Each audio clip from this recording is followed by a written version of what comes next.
another thought to the boy or his situation. Because Omani had a full life with a demanding job, a wife and 3 children of his own to look after. Yet somehow, even with all those constraints on his time, Dr. Omani Boama set aside a few quiet moments and he put pen to paper. And he wrote a poem for Seto before his surgery because he knew that the little boy would most surely be afraid. And in his poem for Seto, Omani wrote, and I quote that poem, he said, "You're not alone. You've got me, friends who care, family and love, always there to share." The Children's Support Fund for the children of the victims of the 6th August helicopter crash, as it has officially been named, will cover education from primary school through to tertiary or technical training, healthcare, including medical insurance and specialized care where required, and welfare support, clothing, shelter, and essential living expenses. I wish to express my thanks to the Stanbic Bank that has opened an account with an initial contribution of 500,000 Ghana cedis. Government will make an immediate seed contribution to this fund and will operationalize and publish a detailed framework of the Children's Support Fund within the next 30 days. SOMPA FM. My office will ensure that the Children's Support Fund is sustained for the long term with annual public reporting on how it has been used. Furthermore, we'll create channels for contributions from our citizens, from corporate organizations, professional associations, and our international partners. Imagine the impact it will have on each of these children who have been left behind by the death of their parent, to be told by each of the adult citizens of this nation through our contributions, just like Omani told Seto, that you're not alone, you've got me, always there to share. Let us also leave our 8 comrades today with a promise that their children will not be alone and that they've got us and will always be there to share. We'll probably walk with them into their future. Before I conclude, on behalf of the government and people of Ghana, I wish to express our deepest gratitude to the bereaved families. I thank you for your courage and your dignity in the face of this unimaginable loss. To the Ghana Armed Forces and Emergency Services, I thank you for your swift and professional response to this accident.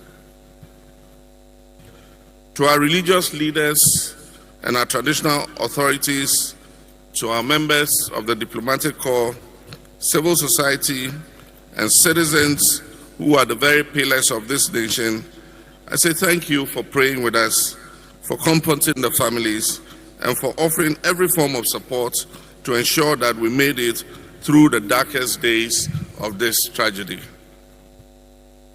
To the heads of state from around the world, including Africa and West Africa, who either visited or gave me personal calls or sent messages of condolence and support on behalf of their people, we extend our deepest SOMPA gratitude. FM. It is this solidarity that affirms the strength of our national and international spirit. In this final farewell, I would also like again to thank the 8 officers and personnel, our comrades, our friends, our brothers, for the love, dedication, and service that they gave to this country. I pray that this funeral will bring closure to a grieving nation, and that a new dawn will break in which we can look forward with pride as Ghanaians to a prosperous nation. And that today we pray that this will be the beginning as the Almighty God heals our land. I thank you. I thank you. You will always be in our hearts. You'll always be remembered. SOMPA 106.5 FM Accra for God and Country, Ghana's most favorite afternoon political show.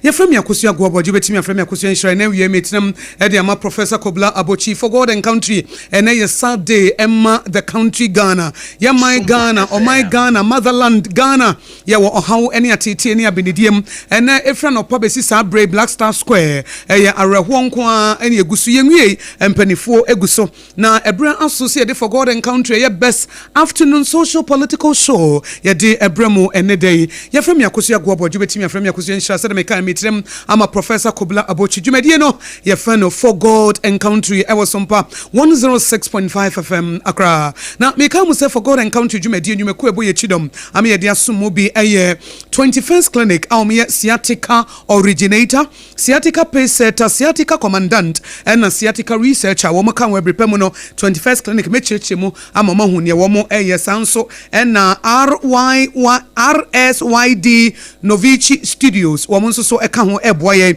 se wo pe ba bia betimi akoye wo photo shoot wo pe ba bia betimi aye wo podcast no a na obi anim se RSYD Novici Studios na wo hia na KJC Company Limited ko ba sempremo wo de adansie ho niema abana ene na KJC Company Limited na ye ne birthday. 18 na babia will be For God and Country so SOMPA 106.5 FM Accra. Ye mao afishia da papa na akoyie kama na say happy birthday na yedema ekoba simprimu ebrepemu no adansi hu ne ma na mede betuma ni medima fo Herbal Center Dr. Tamoda Sotun Safro Sabra na yemfa yare no a yeda wo so no yemfa tam nto so kasa natural mineral water esukroje a yebetumi aboawo na se de mekan no ene day eyare hosem edima o my Ghana ye nyina ye nimdie siye na wochi eni nenu kakra ebre be PSA enipa wochi a wo mu free nkran na wo mo ko oboase mining hu dwumadie wo mo eto ya ena day ena ye wo maye kama ensem bebre ena akoso bi ni say His Excellency John Dramani Mahama has announced the establishment of a children's support fund to cater for the children of the 8 victims of the August 6 helicopter crash. He revealed that Stanbic Bank has provided an initial seed capital of 500,000 Ghana cedis to kickstart this initiative. Paying tribute to the deceased, President Mahama described the crash as a national tragedy that has cast its shadow over the heart of Ghana. Eti yemam panyi His Excellency John Dramani Mahama ene wakasa na wochi mu se ye twafoto obi dia to a san koda na nipa wochi wo mo ye wo mo ma no ye de ba beboa ebusua sanso na ekunafo wo mo akasa na ekunafo mo kasa ye no ne obi adia wo kan ye bia na emudo na ye betie ni nyina na ye nyina nso ya padesua bi edi afrim eti ene For God and Country ebra me ma wakwa bayi ye Ghana's best afternoon social political show no de ye ba be ye ne se ye bedi nkomo edi afa ewuo no ho ebrepam nso na gye na betena se na ye ne no atwetwe nkomo ensem a eba parties ahodo nkomo a wo mu die ye de nyina nso ebetumanum na no wukoda nso ye te say the New Patriotic Party amanyekuo no wo mu to anamon na wo mu ko NDC headquarters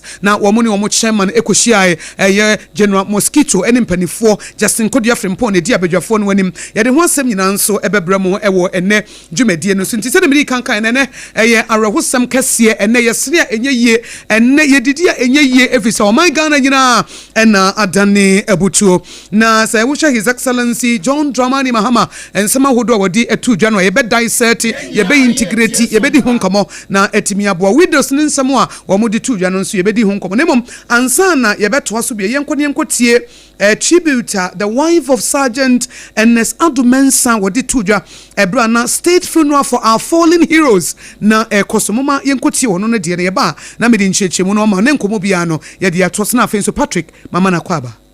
In heavenly love abiding, no change my heart shall fear, and safe in such confiding, for nothing changes here. The storm may roar without me, my heart may low be laid, but God is round about me, and can I be dismayed? I take these comforting words from the Methodist Hymn Book 528. To my biggest cheerleader, the kindest of hearts, my big brother and my manche. Putting words together for your tribute is the hardest task I have ever been given. My heart aches beyond words, thinking of not seeing your beautiful receptionist smile, as you called it, or hearing you call me Manye 100 times in a day. You gave me the experience of being deeply understood, genuinely supported, and utterly loved. You often said, Manye, I'll give us a life that many people would wish to be in your shoes. Anche, these shoes you put on me, no one wishes to wear. Should I say you lied? No. Because I know if you had control over life, you would choose to live 1,000 years just to make me happy. Anyone who knew you attests to the exceptional humility you had, hard work and pure dedication to service, earning you the name Ejumera. The Z9 helicopter was like your first child, and in every conversation you would find a way to bring it up. You would spend long nights reading and researching on how to care for it. Amusingly, I suggested we get married on your birthday, 5th July, so you would never forget our anniversary. But life had other plans. Now I am the one who would never forget that day. Dada Kobe.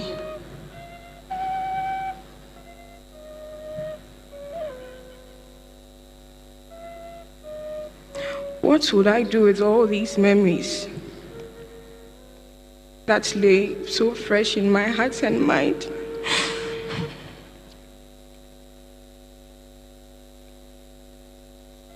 Though we were married for just a month, the few years of knowing you were undoubtedly the best moments of my life. Your love for God was unmatched, and I affectionately called you my apostle. Your favorite Bible verse, Isaiah chapter 54, verse 10. Though the mountains be shaken and the hills be removed, yet my unfailing love for you will not be shaken, nor my covenant of peace be removed, says the Lord, who has compassion on you. SOMPA FM. Manche, it's been days, and you have not called at 5 a.m. for us to pray. On the morning of the Wednesday, I called you and I told you that I woke up very sad. I do not know why. Immediately, your first solution to everything, which was prayer, was what you suggested. You prayed, and you said you had a flight to Obuasi, and you'll be back. I'm still waiting. I do not know for how long I would continue waiting, but I'll still wait. Shame on you, death. You have not won. Christ has, because Ernest died knowing him as his Lord and Savior. I was oblivious that death would take you so soon, but meeting you has shown me that angels truly exist in human form. You will forever be my hero, forever in my thoughts, never to die. Continue to rest in the bosom of our Lord till we meet again. Goodbye, my love.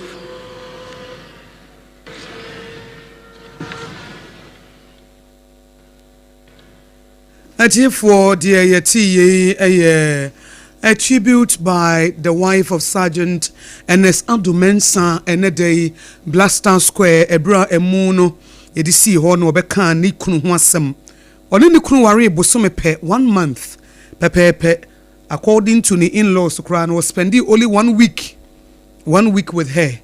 na say omu wie honeymoon no 1 week after 1 week na say osan akọ adwuma na ose ni kunu ware no omaamu nyina ware ewo ne birthday eye 5th July said ye be ya onkai obekai ne birthday na ne remfi nene se wo hye obai wada ne kunani a boso mepe ose odo na woda na di kire me ne se menye dai na se wutie ensem a obai di atudwa na ye nyina ye reflect ene ye nyina ye di awerho efa o my Ghana rehosem kese ato ye ya wase manche na wo he anopa 5 am me frɛ e ma ye di nkomo e na ye bɔ mpaye na ya wo frɛ me na anopa me hwe wo call na call ne ma wo call no emma wo ka se wo call boase aba me da so te wa me twɛn wo so be fi oboase asan be ka me ho eti na day na wo we na wo ka asɛm bi se wo wuo ene mo guase nkan shame on you death wunni nkunim wate wunni nkunim owuo sɛ yɛ wo sɛ wadi nkunim a wunni nkunim if say Christ a wono odi wo so nkunim no na earnest ennim no ɛna sɛ wunnim Christ nso na wu a wo ani da so wunnim no ana wo mɔbɔ eti Christ be gina wa tu nti menya wadwen sɛ wo we ne nanka earnest ennim nyame a ɛna nke bia Patrick ye kan ye betimi akasa nka wa we ne na enam sɛ no wonim nyame nti you have lost the battle na besu mi wogidie so sɛ de asie mu oyi sometimes no bibi sɛ to wa ya na ye wo sɛ wo wu adi nkunim anase watamfo anyawo but what the enemy meant for evil God is able to turn it around for your good eti de osefo no dwen sɛ ode be sɛ wo no onyame timi fa so ede ye wo yie eti na ye ma abusua nyina ya akọ ye ma ekunafo no widows no ye ma omu nyina ya akọ ememma nkantinka enwochimu a ene wo magya wo moyirenom wo magya wo mawofo wo magya wo nuanom ho ene wo my Ghana ya ye de safata ye ma mpanyin so akasa de atudwa se ye te children support fund na Sabre Stanbic Bank for at the 500,000 Ghana cedis initial capital seed capital awmodi ato asie ayede ebebo me nkoma Patrick akwaba Patrick memo akwaba o antiako njoso ene de ye nyina ya boto for God encountering ka edro wi ase ya nanke mu ayehye enka Professor Kobla Bochi tena se na otum se ye digya asoto but ene ye soja no enye yie efi se oje bi nso di yewu ukuada bi a etwemu abeda no ukuada tuntum na yetie ekunafo no na Patrick ayare hosam enne se wutie SOMPA 106.5 FM Accra every anopani benyina live broadcast and someone ekunafo His Excellency John Dramani Mahama omudi tu jani nyina no yedi hu nkomo kama minim so far no wo perspective about all these issues ayekoso eche yeni mpanifo bedi nkomo yene psychologist omo hwa adwene mo bedi nkomo se obi ti so obey ya waware 1 month pe na ni kuna wu ya ya bi sei no e dey psychological help no hia ai betimi amanage na so na eho asem no etimi aboa kama Patrick so far awrewo mu ne yewo awrewo mu ne yedi wa follow story no since morning e dey na obeka ya matiefo ni ahwefo nyina kwa Bible SOMPA 106.5 and then the senior di kan Ghana nyina edi areho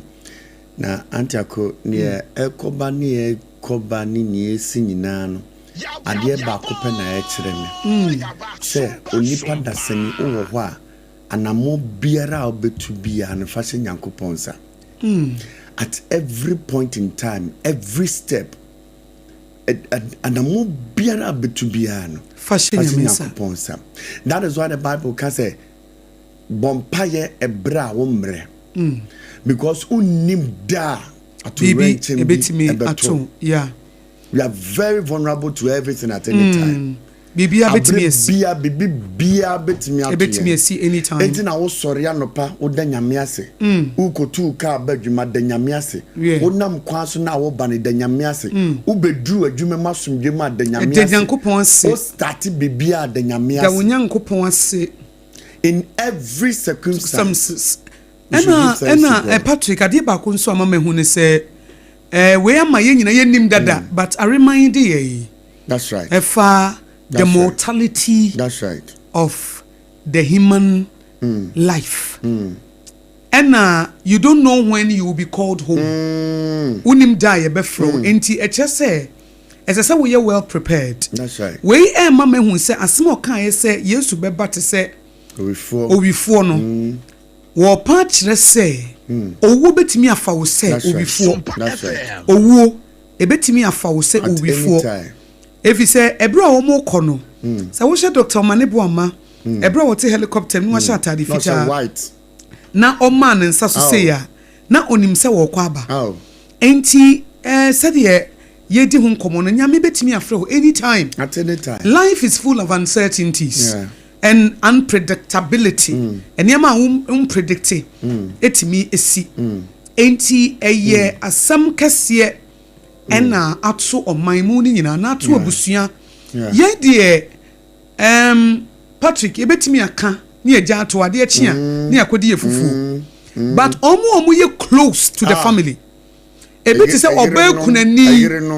obekunani ade bia ni kunu da ne nchen ne ma da bia say wutie Dr. Manebuama ne wife a tribute na ode man na o kan sem bi say woni nkwada ne ye homework ena anopa na tire bia na onu dware Dr. Manebuama edware nkwada no na tore bi so oba no so na edware nkwada no na onu siesie no ho eti ida sa Dr. Manebuama na edware nkwada no na ne yiri siesie nkwada no ho ananse na yiri na edware nkwada no na Dr. Manebuama siesie nkwada no eti nkwada no sorry anopa the first thing they will ask, where is daddy?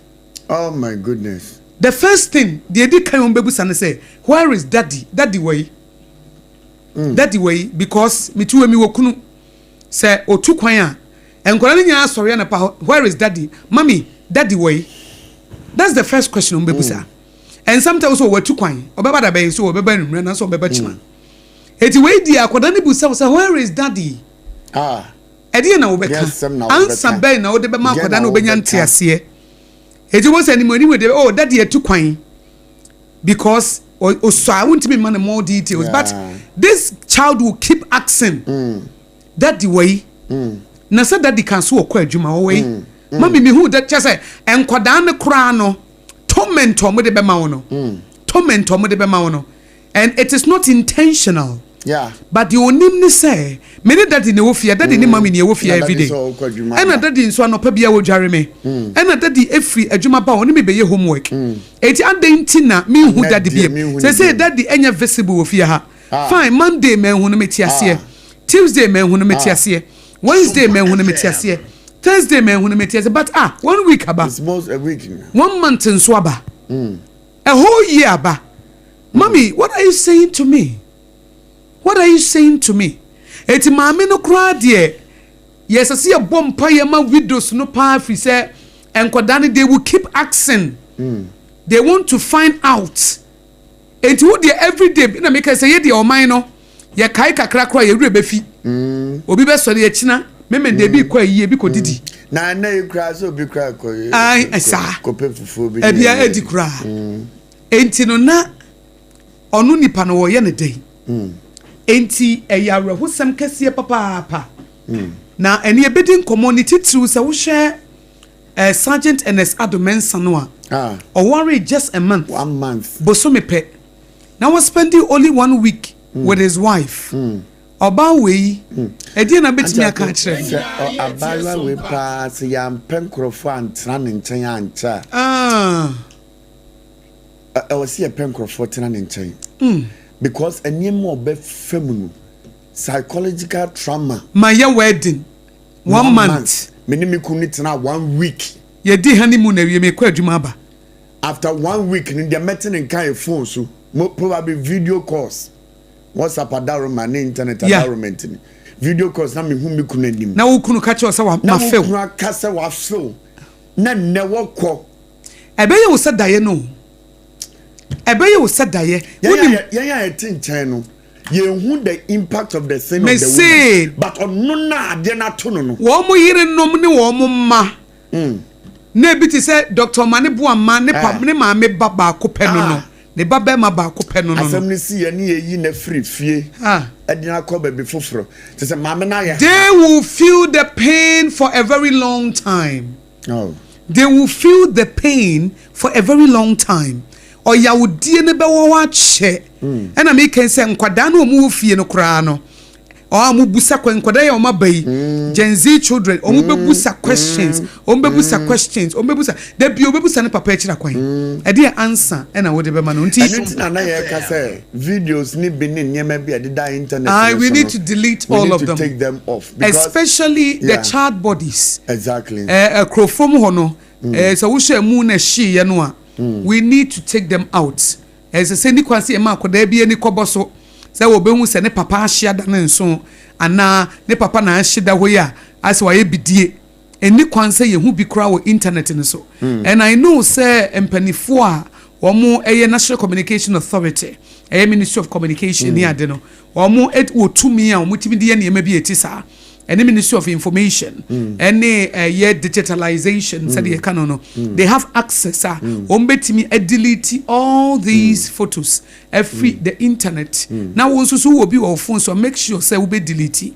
and I won't go post to end to baby Emma akwada no won kohwe ni kunu kohwe ne yire nkɔhwe ne yire nkɔhwe na enkoya awrehudie eti Patrick I don't know ebra service na kosto na His Excellency John Dramani Mahama Kasano saying ninsimo di tu just wo share children's support fund here ya Stanbic for 500,000 Ghana cedis initial capital edi ato ase no a edi na obeka fa ho omampani John Dramani Mahama ene wakasa that one say assembly see ye no ekonenim kakransa na obekasa because I strongly believe that they are hitting papa nene wakasa na ninkasa ye mu ni bi no kasa sa atorancha mi ato Ghana ene abusuan enye sa atami or describe baby say it is a wound to the heart of Ghana abeye krobia abeto Ghana da Ghana so we Ghana rain frida but or agent say when your time ya de be comparison when your time de be ka say me nyame nuanie nyame party na wo so na omo free me nyame say ni say o se da bi when your time no we aye time bi a say e de solidarity bi ebrayem e de kamom die bi bem some compassion and sobriety bi brain during this time when your time e be wotimi wakame ye when your politics asem we ye Ghana e na enya na ye nyina ye di areho ye di am na wobo woma eka ho ni bi no wona eka ho ni bi no squadron leader Peter Bafemi any flight officer no main chum ampedu any NS adomensa no wobo mabaso eto omo post nim enti obekwaba ukoba ni abo post na omampani ediama squadron leader flying officer and sergeant NS adono ba ni aboso amatiefo ehu okwan omampani Mahama edisa asem no nso atudwa Mati Patrick Maminkodi Nkomo Emra yenya sofo panyini Reverend Lawrence Tete where you found that the World Miracle Outreach you me say you are GD kese enye Ghana ha ewiase baby a nyame adwuma we sabre baby ye emu ne koso no ho ye ne osofo panyini ye ne no enkotwe enkomo daddy ye mawo aha eba sompa 106.5 FM Accra yo Reverend Mijidi say ye nyina ye wa rehuo die mu fra nopa ebesi sabre rehuo mu a na ye wo ene se wo hwe ye state burial a course so service ye ya sign na wo hu no so for panyin ye nyina ye tie sompa. I think Bible say if a man begat 100 children live for 100 years but dies and also receive a befitting burial it's like a stillborn baby. As the best. As we speak now, I'm at the graveside at the military cemetery at Chad. So we are here doing the final stages of the burial ceremony. Yes, so I know you are witnessing this sad event. Na said the AC air cosono, Mijiri se areho account kakra. Encrunches sembe na ubeti media magana foa, womu eshomo na womu tiemo. that we should know life is transient, that our life is not in our hands, that at every given stage, we should stay in touch with God, make sure at the time that God calls us, we are ready. None of them knew that they will be called the way they were called. But here we are. They are blessed memories. So we should guard our life with love, fear, and the tremble that God promises in the Word of God, so we can live and live a better life. Reverend, said you were kind, and Pesebe, the senior Yahweh who sema at all my morning in ano. Yes, say you reflect, said the work and I dear bravo CC. Yempesebe the normal thing as usual. Oh, yeah, dear Rehu, we are not a chum, but we want to get some lessons, some wisdom from it. You bet me, dear boy, a young person be 8 years old, if it's almost no, na young people, a woman pa, any pangochino, say, we share Sergeant Ernest Adwa, no, you're very young, say, we share Samuel Abuajia. I'm still at the grave site, so. If you can cut it so that I can speak to you later, that will be very good. Okay. Oh, all right then. We are still at the graveside. We are still at the burial. I get your point. I get your point, sir. I get your point, sir. It's a very sad moment, and we pray their soul rest in peace, and we pray we should all learn lessons from it. All right. And remember, life is transient for all of us. Okay. Their soul rest. In perfect. Thank you so much. That should be a best sign. The CP. Yenny so for penny. Reverend Lawrence Tete Sabre ye wo omu baby a emuno yes ye no na yene na chichi nkomo na nkomo asem a wo kan se wo sre awrehuo wom eti yem fancy ha na Sabre omu wo baby a yesie wo mo no eti se yesie wo mo a wo gidi se yemma ne break kakra na omunya yensie nwi akire no na ode afutu obi aba na momade ba ko kan ne se yehu se life is fleeting life abrabo na se enhire no wo ye ya na blossom kama na ayehe say ya wo an say chire no na it blossoms in the morning in the evening no na afe you are no more it was say ye nyina ye nyankopon ennante yie we should have an intimacy with our maker na ye ne nyame nante a ebre bi obefre bia no we are ready if you say omo kono na omo nim say omo kwa omo nsan emma biem ena menyi ni say no onim say wo kono wo man ko beko yeah they had no clue say baby omo kono bibi say ne besinti yeah that Reverend Lawrence Tete say na your young honey bebre said of kind say na a sad moment and ya reward dakese de ma o mamu ni nyina ene ni titru families no ena na make say Patrick ye de ye be kan ye rebe fie but oba na wo ye kunani no widow no ne ma na omo sori anopa na omo ye daddy ena me kan say wutie Dr. Maneboama na yire a o se anopa bi o na dware nkwara no no asiesie ne ho eti nkwara no de omunya sori anopa they will ask of him omo busa say na daddy wai eti say ye busa daddy na ye hu daddy ye kira kwan a na ye ne dey eti eno kran the emotional torment and answer the emotional torture na any trauma na oba kunani ni wo benya no enye asam ketu akora eno nti yedi awrehuo bebre yedi awrehuo bebre efa de ato oman no wo hwensem a His Excellency John Dramani Mahama de ebetu dwano a emudo ye beboa nanso omo made hye free mo no omo ena ehu na de pa nanso ye ne nana AYEBIAFO JNANA betwetwe nkomo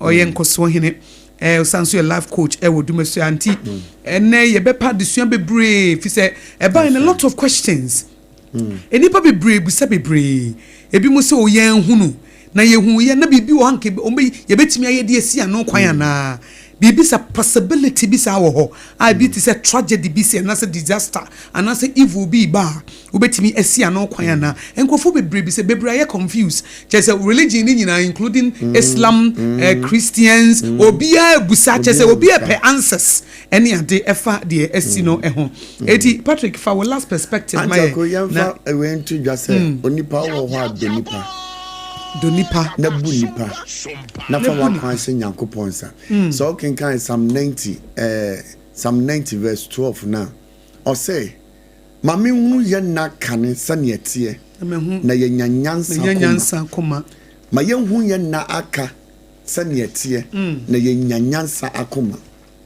empire obo ye nie enti ye besre se nipa biara wo wiase a donipa enya ahia donipa hu nipa asre hu nipa chia o jinna sei hu nipa chia enna de ye memfanto so obi ye wade afache no fache o fache se woni Dr. Sapon wa asem a ewa bi ewa he Sa woni Dr. Manebu ama wa asem wa ye biem. Second tinti bia kopie kotia ya pem. Sa woni Sergeant Ernest e wa asem a ekọ hi biem. Sa woni Samuel Aboaje wa asem a ekọ hi fache na ana wonya obi asa fache because also we nipa we mfomso Uso ye nipa wo ye mfomso e bebre nyankopon avante ya ase enti fache we na make say e ma ne meye bibi ti say ye reflecting ye jana hoksa we have to get something out of this tragedy.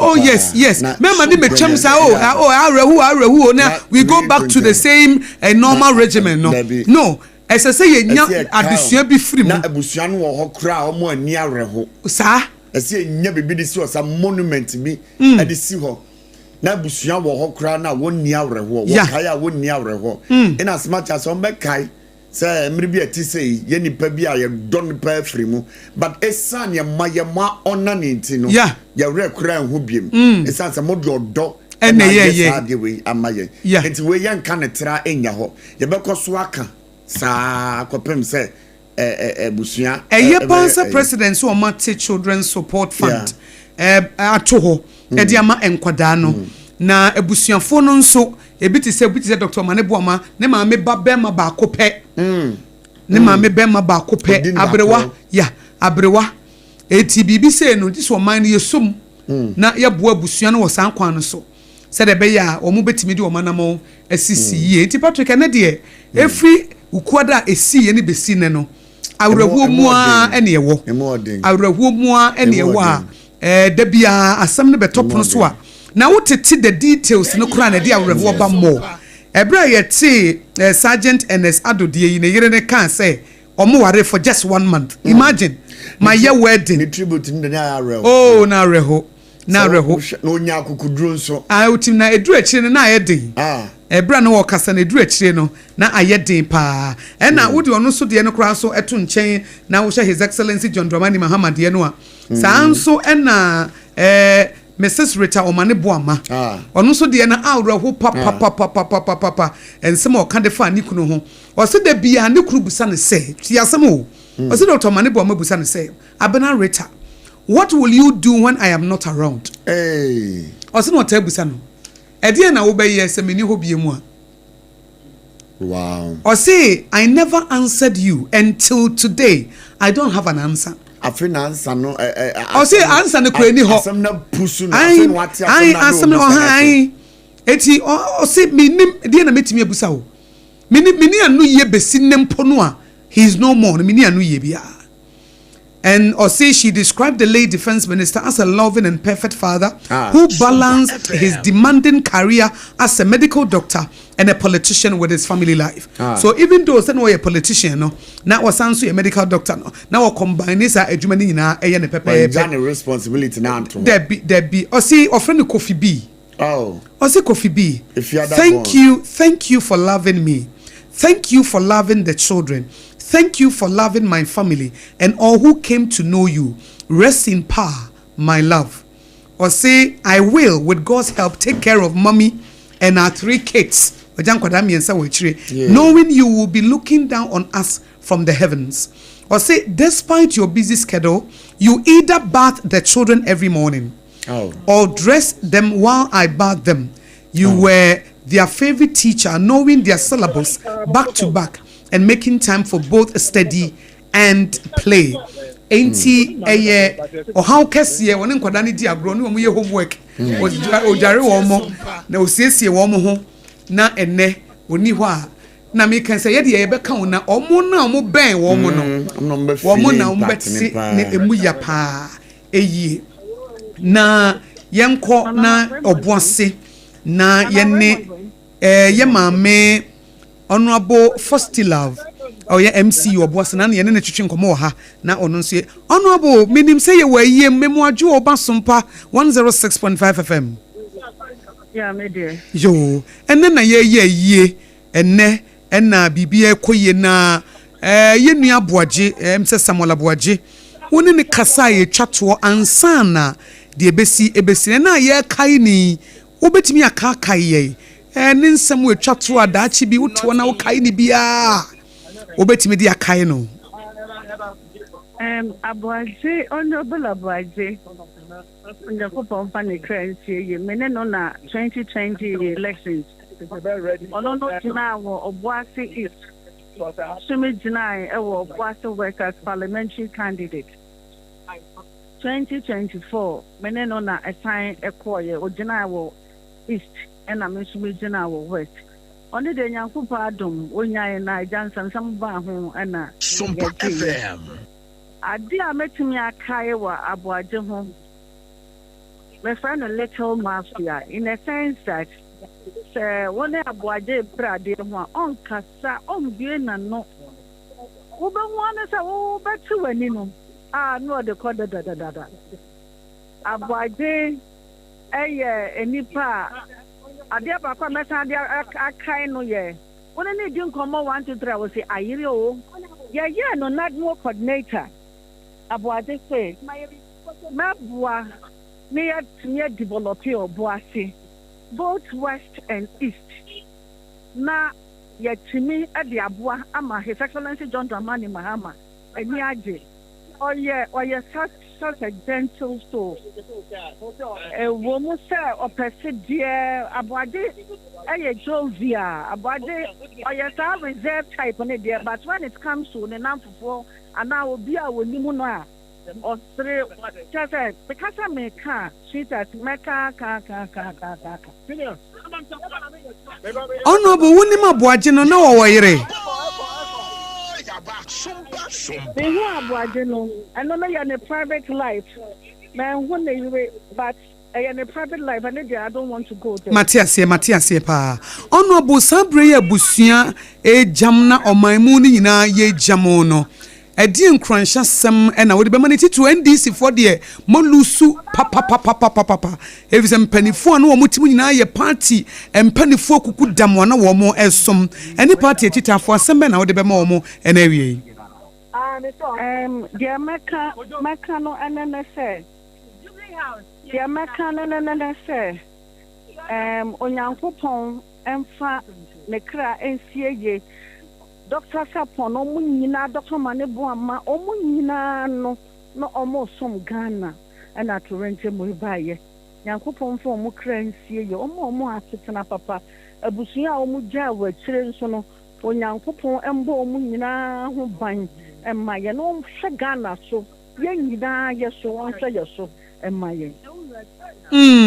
Honorable yenim se na no ye ni udi nkomo ema wo boss so efa ebra na omo ba no se ofre wo krampo na wonim se woti wiemhye ni mu ofre wo se mumfa ka enhia no ha e kire no sa frɛ foforo se mumfa eno no sa conversation no a ene course kakra no ne wo ye no woti wa ya wo ka kai wo ho papa me ka kai ye pa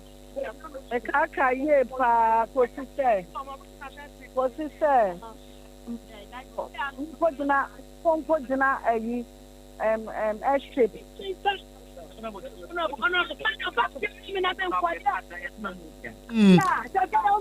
Pojina airstrip.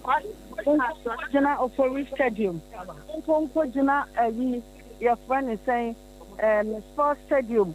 Munkunko jina ha say Nina should have Nina no not say Nini di beko na ya meme so mi nim say odon so owo mu bi enti no aya ahometesem aye say ye rain feed me say dem rain feed that especially last call me ne year was 16 seconds 9 something me try their to me phone so say even say a calls a crampo ye na say papa I will still remember. Ow. Honorable my yensu yera ho studio hapa o. O my yensu yera ho. Mami nya wo na areho ni mu ne wo na da chi bi na ye dru oboase a na ya san na wabetwetwe nkomo ye da sipi. On chira won so honorable first love o MC wo oboase na ye ne na twetwe nkomo e de afa Abuaje Samuel Abuaje nkomo e twato a woni ne diye wo se wo de ato ne phone so ne wura ho pa fi so no kra no na onim sa Abuaje de kra wo te helicopter ne mu bi if so wo friend no say fa card ebe hia me wo ha na hona ye beba bedru no ndi okase wo ye o lobi dia mampanifo na eba no not knowing say na wafiri mu eyayaya na efa honorable Mutala nso wo hwe ne yire no okunani no a oro nso kan say o say I shared my husband with the president. A widow's emotional tribute to Mutala Muhammad. Na state barrier so and Blaster Square no. And we see in the name of most gracious, most merciful God. God is great. God is great. God is great. And now okikanin someone now say or describe or say Dr. Muhammad. And that was a gift. Emma Yenina was say for almost a decade. I had the privilege of walking through life by his side. Na say ono so kra na ware 10 years nti ye wo musa ne de de one doctor e wo ho chen kwada nyina abam na ns de ne de mu oya on de ne de ne mu oya pa and wo ka say for almost a decade I had the privilege of walking through life by his side. Together we raised our beautiful children, and in every step of that journey he showed me and everyone around him what it means to be kind, what it means to be patient, and what it means to be full of love. And also Muhammad was more than a husband and a father. He was a man of deep faith, God-fearing and humble. He lived his life with integrity, always choosing the right path, even when it was not the easy one. He was trustworthy and dependable, the kind of person you could call at any hour, knowing he would answer. It also be dini kruwa dance say wo yobia otiasie no na ne yemu ye ojinyamedi ofra na brebia wo beje wo so na akọ eyie na enche mene nana ebetwetwe nkomo na ansana no menka 21st clinic wasam kakra emfa enchro na memusa wo say ewo musa ye nyina ye di awreho ewo musa oman no ato abese no ewo musa oman no ye sudie nanso mebusa wo say yare de eye yare bone a ne yaka siatika eye yare a edi nipa bebre nya oto ase entini bi fa wo sisi achi na afa wo to ase na afa wo sem na afa wanantu na abesi wanantini ho sa entini no wo ye very delicate and very sensitive sa wan hwe ne ye na sa ne ho techema afa wotena se kakra bia na afa wachia untimi ntena se wotena se kakra bia na wo to ase ye wo ya eno me kwa sore me maame bi ehia me wose maame akosua enam se ayi maame adan wo so wo sisi wo se metena se a na metuo na ya metese woka 21st clinic metese woka 21st clinic na woka say sciatica na me nso megitum say yare no say de we describe no me hu say san sciatica ne bi na menya no say maame ede na hu say sciatica say akosua enye sciatica say say de misisi achi efa me to ase na efa me sirem ne manantu ene me na ase de eye me na hu say me ba ne kra say madenden bi maso misisi ne madenden ena me ba eye sciatica mesrewa da mabompaya se nyame nsa mesiatika yare yi na mempae bomu no nyame se wa bompae ne metie empae bo ne de metie na mefa nipa so na ye madwuma enti ko 21st clinic na wo mo nhyawo wo se mpae bomu na nyame direct no se won ko 21st clinic no wonya se wo hanadwene wo mpae bomu no prayer and application asemu a wose waso wa bompa ye urade sciatica yo urade sciatica yo sameyare yo sciatica yo na nyankopon sane ye nyame bofo ba wose oba jaisa wo ha me no jaisa wo tete me no na ko 21st clinic no mo na media body na mam se wo ye sciatica expert no mo nsan wo yare na me fadi pamu na ye adwuma Neja isa wo sare ya no pa awrade sametia sciatica awia sciatica enumere sciatica wo bra mede hu nimde ede hu nro ama 21st for say wo mu nsi manam wo asase so ha na wo mu nsa yare onyankopon wo pese wo ba asase so ye nipa no wo fa yesu so ne baaye eti wo fa nipa mu na ye adwuma wono amfa na honhom na ama magina ho wo pese wo ye nipa no wo be ye nipa ene obewu ma ye nti ayaresam nso no ebre ohu se sciatica hankrofo bebre ntimi nkwa adwuma ebi mu bebre da wo mafuso ene ohu se na de na me ma ebre sa ma mensuma Dr. Blessed Foster na wo mete clinic bi e fa ne 21st clinic na wo mfa nsankrofo yare ampa wo bi obeba bia na massage bi ebeye wo no anome usisi echi no afa wo to ase ne usirem ene wanantu aba besi ho no he wa wo nsoro timi se ye wo massage ne ye wo massage ye wo massage ene ye wo massage 21st clinic massage wo mo be ye wo no sciatica no kura no obedwane etimi sra wada mo amode sciatica aya mpaebo na modi ko prayer meeting wo free ha na wo ko ha ade achia na wo ko odifo we ho wo ko anu akwa gina ho ai me ko 21st clinic no mahu se sciatica na emo me se meba no se sofo no kura difo na ka che wo se eye wiase we yasase we wie yase ene Ghana ha de Nyankopon anointing no the anointed one, the anointed clinic, the preferred one, any idea, the consecrated one, set apart one. So one fancy yare na 21st clinic nti on pa ba na wo bon me dia no yama wo dada anu ye no se wo be ko 21st clinic if say udru ha mama doctor fo ne nurse fo nimdi a wo mo bo adwuma 21st fo yes salute mo adwuma no munnim ankasa ena nyame bofo na so ka kire ne se enti na me frɛ wo mo sciatica commandant no me ame frɛ wo mo sciatica commandant me ame frɛ wo mo sciatica patients me ame frɛ wo mo sciatica researchers any originator if you say obi a wana doma chade anyame de ma no me so 21st clinic for ba asase so no adoma chade amede ma wo mo no eye sciatica commandant ni mudie enu nuro so mo mfa mesa yare enti jai say wo de adane mpaebo nyame watiewie ko na 21st clinic emfa honamani na o mfa mo say wo won kran ha Tantra Hill runabout no ma menchira wo Tantra Hill runabout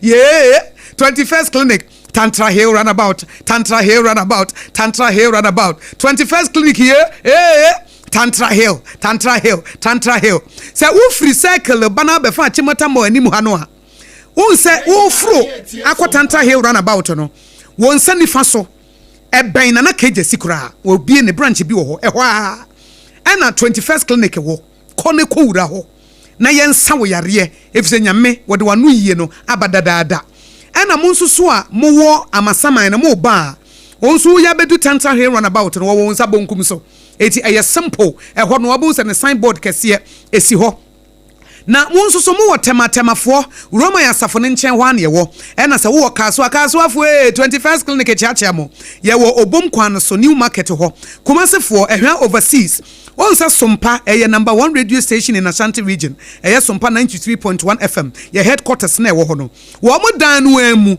na 21st clinic ewo na mo wo sunyana ne regional hospital first gate no edin hwene mo se wo tachimaya OGN bank dan no amu ne won kranzafo enkranza abofo ho na demons ne angels nyina wo nyina egu hobi eti se wo enkranza wo mo ben children's park no takwa any Roman stores ni di nhwene mo takrade for efie kuma number 9 taxi station ebi nso obrekum goso na oboase obetimi afre 21st clinic ya onyame asra wo mo ngo onyame anoint wo mo se wo mo na ensa sciatica yare anye no nko eye ayaresabia prekope eti yare bia wutimi de kɔ emo wo boawo eti mo ye office adwuma no amotena motoso kakra bia na mugiragina hɔ no adan ya woto ase tutu wo no kɔ na ye nso office adwuma no de obetena se no waye eti for 21st clinic number no is simple 0540311311 0540311311 na wodem eno achi no wokɔpɛ wo mo bɛyɛ ho adwuma 21st clinic still wo mo yɛ sciatica originator sciatica pacesetter sciatica researcher sciatica commandant sciatica adwuma no wo mo nimye ankasa sabre de ebra so sɛ mikodi nkomo na yepe adesua efiri na ho na nanso wo ye life coach nso wo man ni nyina etwa adwo no na nanso wo na dwenche na dwempo bi obetimi ede aboa ye na ye nyina ye besua de ede efiri mu nti sabre de fo afidie no eto Sompa 106.5 FM akra na ene ye nkɔ nakra na ene dai na yene na nankomo aye ba betwetwen no na AYEBIAFO JNANA wo ye dumesan nkoso hene osanso ye life coach no said ye ne da wo for God and country dwumadi so no na won so ne yaba ye frame yakoso agoaboje obetimi aframe yakoso nhye na metrem de ama professor Kobla Abochi e wo for God and country eso enti nana memao akwaba o nana o mike no wa ha na wo so wa ha ntino wato Aha, afedi wa ben na mame pa. Na me pa cho bibia bokọ de. Onyankopon daroma me ho ye na wo so e. Nyame adom ye ho ye pa. Me fa akwenye so na sompa adwumayefo ye nyina ye gina ya nem ne adawase. Efise minim se woni bre enso ye to nsafre obi a wo ba na wo de unyansa po ababa bebo na nipa bebre enso edi adanse wo ho se wo mu ntie ne kwa. Omu so mu tie no mu de ye adwuma nso a eboa wo mabrabo.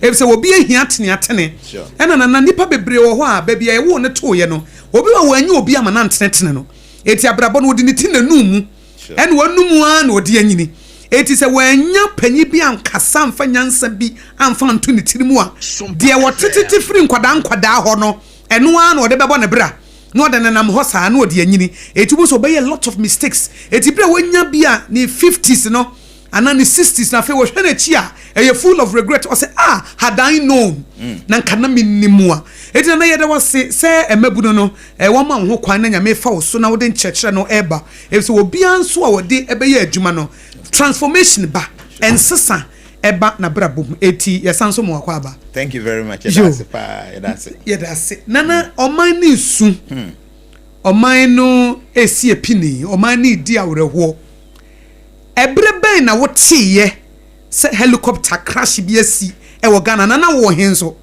Okay, me that's it. Edin ka meche na afin so omo hwe nyina ya che obi a edin so nyankopon daroma obi a ho ye. That crash ni see na me wo Canada. And my pack me no man nyina me be free hotel. Okay. Ti e ho na bibi se men check e wo phone so. Na makora ba ko se na wo hu de asi wo Ghana.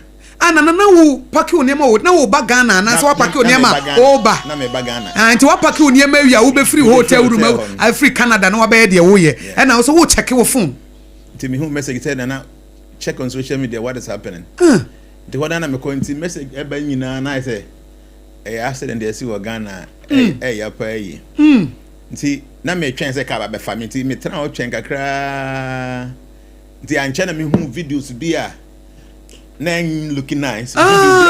She was on platforms to be so. Back by the man who made the click me who you said one I made. We must say, Nti, when I'm concerned with I was just thinking of them because few of say Mutalano. So what about one of the channels and pa. Nti ya na meta no. All right. And I hear doctor so. Ono so am say meta no. Dr. Maneboama. Maneboama that channels so. Nti I say, Omanimu is very familiar. Me no mun share anymore, but they look very familiar all the time. So, as a normal human being, no, it's painful. To be someone say, "Okay, I feel say na busi afue." Oh, na busi afue. Na ira wada na nchende bia. So it is sad. It is sad. They are very painful. Nti anapa me tell say, and then I hear you much cry no. Yeah. You know, ya bompire say nyankopon for mo kra NC because I mean they've come to serve. Yeah, Omabesum Ghana mind BBC yes but you know with me being a life coach when someone dies that is when me so me bisa me hunsem. Okay, because the attorney say the entry point to this material universe na a true birth. Ya wo na waba unye wura mu wi obepie nana ka ho ne biem unye wura mu nko ade obepie unye free wo ma me yam na be wura sasase we su a ebre bi be so be san free you have to leave. It's a must at the when him I train nesa nana de wo kan it say airport o yes ye wo entry your departure ye wo departure ne wo arrival eti arrival wa arrival but by all means we be depart eti wo ni pa airport either so be arrival obi bana so be depart eti santisana ayete san brabo either say ye wo obi amanaba ana so obi so free mu akọ eti wonya badi ade na wo kan say wo be free mu akọ and the most amazing thing is you see right after birth you start dying. No shall see you. No, so esre. Esre at the same time. No shall see you. Okay. Because the reason is so we been 50 years ade actually 50 years. And 50 years swate one day ko. Till the more now we do birthdays no. Now ben hunti na me catch them for say me do me birthday na me jubilate. wo nie hurusie wani nye adentia na wani nye. The reason is so who do birthday nyankopon fa emfie baako enka umfie ho said ya ka no wayi baako afrim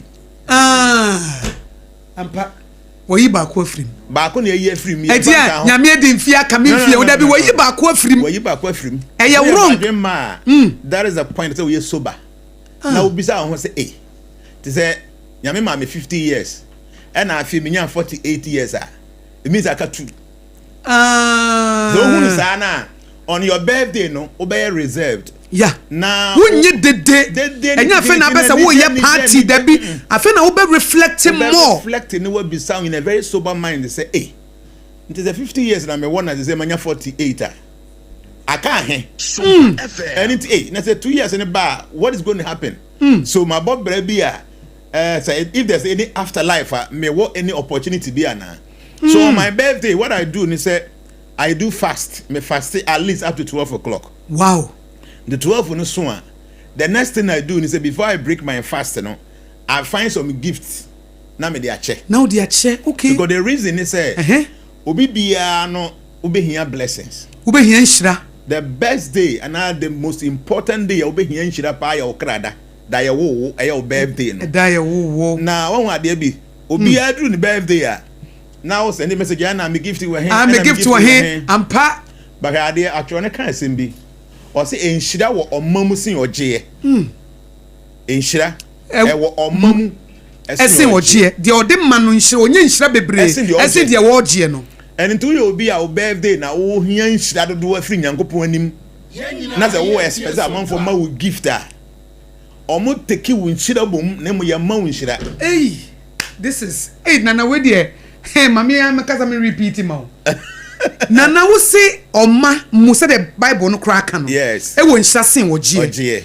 enti the day of your birthday your birthday no say wo sin krofo emma wade a because that day necessary wo nya nhira pa wo nya nhira mo ba say wo gie na say wo mu take wo blessings wo wo nhira mum na mum say wo no ma dia then you are receiving the blessings etinya wo birthday no na na me birthday a chede we me birthday gift we there be give rather because you need blessings on that day that's a fact. Wow. Unfortunately, don't wanna you do a birthday and you friend crofo. Yeah, friend crofo. Now yeah party. You end up losing blessings. Okay. So me the idea mama bray ya bray say what you had na hade. Yeah. One so no original or form. I will form. Me a major me say. So those who give will always remain on top and those who receive will always remain down. This is a law. So on your birthday you want to come up, you must give rather. And it can't be you. Anything when it's my birthday, I feel say, Mama, I should give the little I can give, na mama. They be a party be na beto name crofo ajumani anono bibia. Make sure say we give. Yeah. So me my birthday when I'm doing my birthday, say me inviting crofo, we don't receive any gift today. Okay. Who the gift to government? We mobi. Price on that day, no. Umo be masense obegie on your day of your birth no sure because this is a powerful principle you hear blessings you hear nshira no matter who you are you need blessings you hear nshira and no crowd no you should be ready to give and not to receive next na omo a edru omo birthday a omo ko orphanages that's the best omo ko obo se wakoye donation obi timi ye aduane na o de be gina street na street children no you only fried rice than what chema and no na the best approach. The best approach. So we say obi bia na obema nanima sere wanya smile no blessings nko nti no your birthday ye hu se ye be ye ne sa na ye kan be se ye nya wo ye ye ba mu no ye be ko ye be san ko and see the most wonderful thing in this life is death because it is the most surest thing obi bia na be facing. No, nothing is wonderful. They are wonderful. They say, "You say you're not normal." You're not for being no more sure. Say they are not here. Because yeah, may I sure say, "Eh, be crying now. Ukuna free mu, and now you the free mu." And one said, "Doctor Manebo, I'm Manukoi." Yeah, all these people are going right before our eyes. Say who do any who pa. But those of us living, no, we act and live as if say they're crying no wamaye. Ampa, nampa. They say I mean okay, say will be a 5-year development plan, will be a 3 years planning. Yeah. People are thinking so. Oh, what they are about me? They time nyanswing, but you could be tomorrow. Bet me aye numre impo. Na na de ntini ye wosa wo ti wo no. Oh yes, wo be afrim. Ama pama pio pe so obeti what ha e meko be wo te. But asayan na ye ntene the picture to ourselves say hey na me nso all the time na say me de obi na awuo.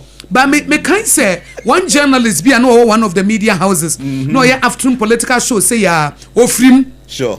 Multimedia.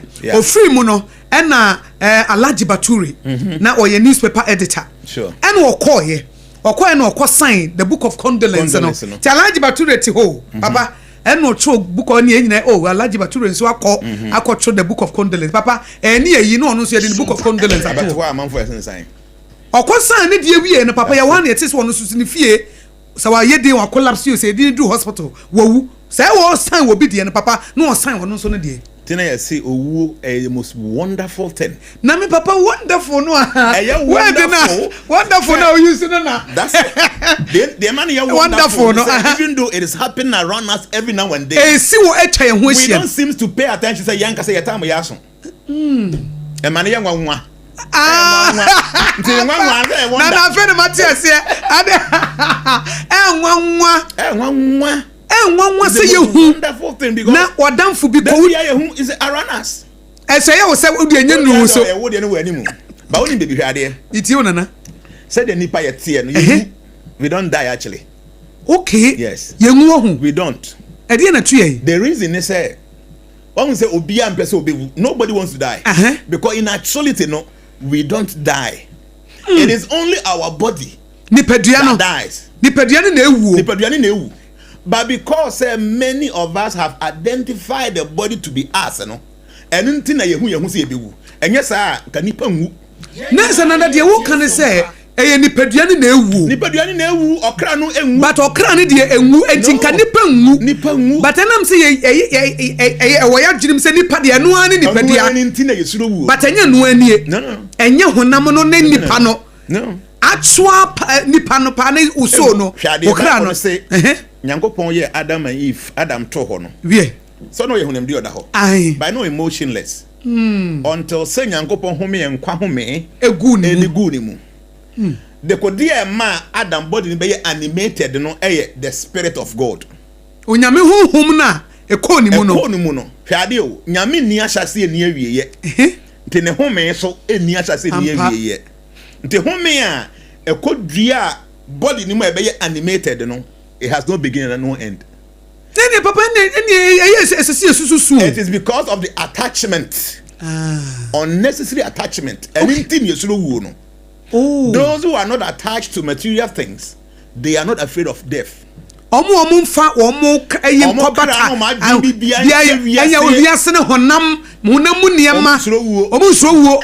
the wood say what them hey. Na oh have 2, 3, 4, 5 years. Utu ya 10,000 a month. Na few and pacho or 10,000 aso. Nti dan kra me mfa mo wan han bio. Nti pe ba bi ko. Nti o chena bi e bana se sompa eni dan mu bi mu. It doesn't mean that sompa ni Ghana bio. Oh ha, na dan no wo free mu. Wo free dan we mo ko han different house. Wo betimi nya different address direction. Nti sa home no a na Adam da ho Nyankopon Bible no say ohome go ye nti obeye animated being no. Sa okra na say fi nyame mu nti enwu ewo ho na we na oyeto ho na entimu enantenya hwe na ehia home no eno na ewu na hwade basically no ye no mako enum e da Nyankopon de ayewe sani pedua we wonam we no there are 5 elements. Okay. Earth, water, fire, air and eternity dotie ensuo eja ewie mene mframa ene odi ye huna we no we ni na ha enti do mo ka say anwea no dust no enye no obi wu ade edi nkan kan free honam de kan the air do obi ewu onhumi biem because the air in your body is done where obi wu a omambo doctor na enim omo hospital na enim mo obi wu be 2-3 hours now ukona even because wontimi feeling the pulse cry na so kan body a but we are very cold. At that point, the fire element in the body is gone. And also, a so called. Yeah. Wow. So when you see the body is very cold, it means that the fire element and also call the third element ayi tuma bia scent ye ba kope emfa no perfume odi go ayi tumum odo pe wo mu akofa no hwemu hwe scent be there's some peculiar scent in ayi tuma sa peculiar scent if any ether na ether no eya na wo dead body nti ntuma ye etare ko ayi ase ye de ko amusie ba bia efunu da no yeah ekase eka ntuma ma scent no nkoda na oni bibi ye yankura na ye wonkura ase no na ye ko ba bia esi nipa obozo mo de nsuo ene bucket bi si kwanti fi no mo de haban bi agum yeah to obi adu na horo nsa de tie ne say sa scent na e dead body no no e attract elemental forces okay on di badodo na mo da na jo obon say no didi ana say na obi no onu obi da no sa elemental forces no mo create sa ade no omo feed on element sa element sa scent no e ita no enti no so you be atembia uta akokwa yiase bebrebe na won toma na de kwa say purifier it means that you are always being followed by those elemental forces no nesa na entoma no wusi a purifier that be on say what they purify okay for something like ordinary salt okay and china air one of the powerful purificants it is a what they go nsuom na what the na say if you work kwa yaba now they ntoma hata ho now they nchirinsu apetipitim kakra see ya for some time and started how to trank him. Some of these things people don't know. They say then tin abiri bi atwam no na ye de bucket si ho de nsu gum say obi anhoro ne nsa ebra yakwesi nipa don't know enye say bi a wakoso funu mu ho bi a kwakoso bi wankoso hwe mu so ese fa ohoro nsa because hives na wo mu no e hyssop hyssop je say e cleanse wo what I say and into here the eat na the third element na be free body na mako the fourth element no here say obi wu ebi a wo mu say nipa kura wuda abo bi wu to ba bi na say yankofa na nkwa yeah oda ho cha na wo huvu kaka wa ya no wa honhunu but ha say no ojo yeah ojo be say nsuo bebire because that's the fourth element the water must leave ese nsuo no so ko ese nsuo ni na the heading kan air ko fire ko yeah ether ko the water must go then the last element on your earth so according to science it's proven so obi wu na wo jai no to baby na obi ya nko fire that for 60 good years and be bia better than dotie no mpe wo mu nyina beda ne dotie so earth water fire air and ether no and 5 element here nyame de boss a flesh we obi yes obi na nso ye da na adwene ye so da ya wo be hu say wo different body ye wa yeah nte bi ka make nkra na wote ba obetimi aso da na wo kuma say wo ye bibi wo wo ye bibi wo time be na kofu plane ko ye da bi wada time be na wo fo car ko ye wada but now you are seeing these two bodies at the same time the who dream mu no and the damn person no two different things enye pe eno ye subtle body eno ye normal miensa na nyame de ye the mind the intelligence and the false ego wono na daye no ya no na mo who daye mu no na say wo so daye na your connection be between the subtle body and the gross body okay and say wo da na just say daye ye bo na say say na me so daye o yeah obi say obi american o so daye ya de o so daye now your about your bema now no obi da woda ye no mu a ade chia no pa hu symptoms say bibi say sie ai memre bi abrante bi ka kire me say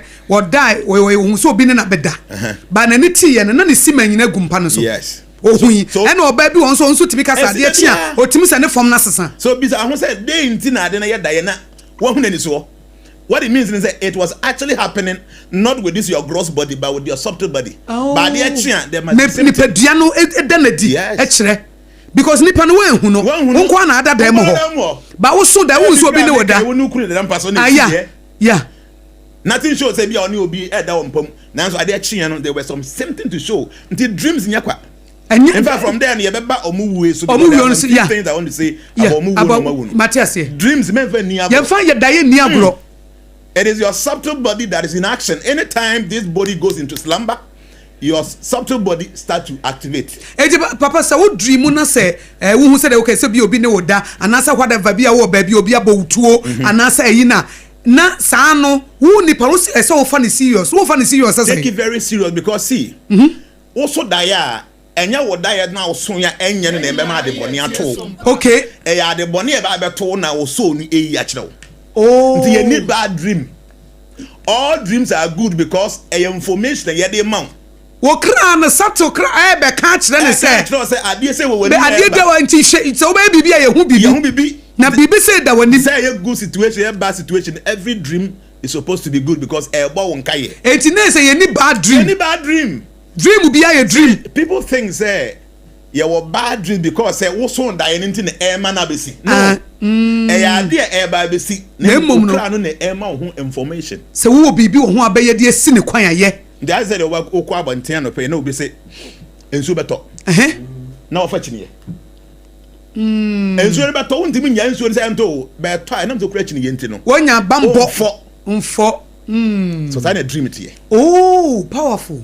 That's a dream it here. Until when information be no, you take some precautionary measures. And they be so that we be nah obedrove let me so that be no I can't say no ko. Yeah, dreams you ma hodo ma come ensa. Okay. You will dreams that contains information about your past life. Okay. Dream contain information about your current life. The obra ubo say any the for the future. Until for you to be able to differentiate between which of the dreams, you know, are very important. Okay. And your dream beyond a so a bomb. All right. And they said that you be information a wuhuno. A idea about be a trauma in your previous life. Oh. Those dreams don't see that. Okay. By dream of our current life and your future life, and be careful because a bit me see because obi how ade answer atomic pain. As atomic pain. Yeah, obi timi ka was answer. I won ka was ade answer atomic pain. Answer me hu pain. Ebi a what here was me hu pain say na me tina sompa ha. So my first time. And so this is my first time. Let's go hu ni da. That's the previous thing na see. Some of these people don't pay attention. Did I make can be say these 5 elements in your body. Your body no. And 3 elements in your subtle body no. We need to understand. I see a tears here. The wo no ye we no. We no ko subtle body no nya no. What they won kwai. And they say yeah we body o ma share. Ye di awerehoi. They are, if you have the third eye to see them, they still look complete better than how they were before. Because no dey wo kan mama kai so bi wo ha say near death experience. Yes. Oh yeah, was me sorry gina ho. Me sorry gina me hu sa me da ho. Yes, that's it. Was some near death experience no. So sometimes me sorry. And me hu say me da ho. Because when you say no. No when you say me shame hu say ya. And me hu say me tukọ baby. Yes, yes. Etumo so say e na me sa be share me body nim. She of course with the night here obi surgery. So no epaja no up to 12 feet from the body. Okay. Normally to the level of the ceiling. Na ohwe said your moye the body no adwuma. Manani adia. Normally be your pane bi a da. Ohwe anu mo ye bibia wie. So ni be wura body no owura mu na say enye the way your pen na ofiri ko. Yes, oh the operation was successful by your nipa no. The soul looks at the body. Body na one hood body no pen one pen no. No ko. Na me am a personal experience. All right. Me bank ha kane kula senior no best in 1996 oh baby. Oh man kinda. Yeah travel like one dan you kula se bi we. Obasu nyan ya baba ko bi na bi. Yeah. Nti na me wo yellow cab e wo odon ha. Okay. Me cross a call agboblishe. Na travel like na yesterday is bi lane yesterday. First lane no e omo branch about the side and a 2 lanes no e omo twoma call e graphic and kasa. Nti me drew on you say I saw red I say utwam. A young boy. The man say I saw red. Ti me dimilike twam. Sa na omo cover by ha no pen I saw red. Enya ha no. We num dey 2 ni I saw green a omo nyina the speed ba. Ti me dimilike na anwumre be say 4-5 o baby. Ana me koto ade wo agboboshi because e be pon o kantamanto. Mani ba me ho so da me ne car no speed impunumpu. Dia me kaya ba ko pe. Me dem nsa so car no light no. Baby the light in the one left no. E hope na me ka say me say see. Ndo omo wo ho na say akire mo say me somersault in me ye match at school. Okay. So I somersaulted. Nti me be da ho na mani ba me so na we nim so de na so green almost obeko na me ti that time na say. Hey. Na me say jump ye na me be see pavement nso. Nti de me ti an say o wapira. But na enye na me hwe. You know what? That time na me dem inside saw car. What I saw and say me gina baby a best 100 miles away. Ni nyina is a desert. No be nyina so ade me didn't feed that. Na me hwe so say ya. I say people sitting in a circle form. Wow. Omo nyina obia is clothed with white clothing. And omo nyina hwe me say. Sir, ade me didn't feed that. I was a young boy I maybe scared school from. Nti me gina ho na me ho so me say we pray no. I was reminiscing the name no. I'm saying, but people are everywhere. Then I was naked standing there. Nobody was standing there. Maybe one say nipa no tesoro. Omutin konya so. Seka obi aso se fita. No mo me say. Obi a sha wo. Ntika no etwa mu ko be 100 meters away. Say wapira. Timi gina ho saa na man na buy na me so me mprai. Say no kota de kan wapira accident the later na be hu say wapira. Me say me mprai. Na man so me ntra de kan. And I'm a tina ken no de me call. Sa no kwa no pharmacy shop kese e wo kan ji wo ba bi. Okay. To de me kwa no so mo wo me pane me so pane me mpe. To ara me say on fa aduro no ma me nurse ntimi kofi obe wo be. Smart boy so because at that time the smart boy people say yeah I can say atemu no ko da ho akotwen no the day you die and that day you be judged.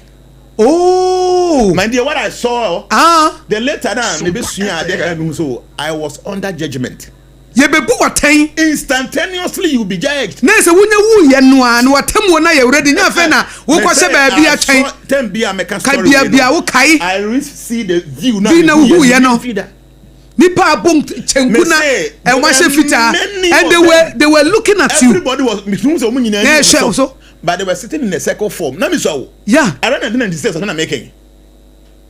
But me really feel that be make a story we pa na ma adwena ko si ba bia na me gina na say why is a desert obi anyina ho ka wo nko na me gina in the midst of a big land nti akire ya me ba fie no me say what was happening nti akire ya dusua na understand say when your time is up that very moment you be judged ye be bu aten see people think that owo no ya de bia ehu abro so se de da no yes I netie because obitimi uda unhu kwa befa so ada yes o to ho no a o de nam wa ebi okro bu okuta the phone abo se na to phone na to ko mada owo to say na but the tie ni say your life we know it is considered to be a long dream. So when we pass out the friend there for Hannah they in that realm we will see say oh son na ye Sunday.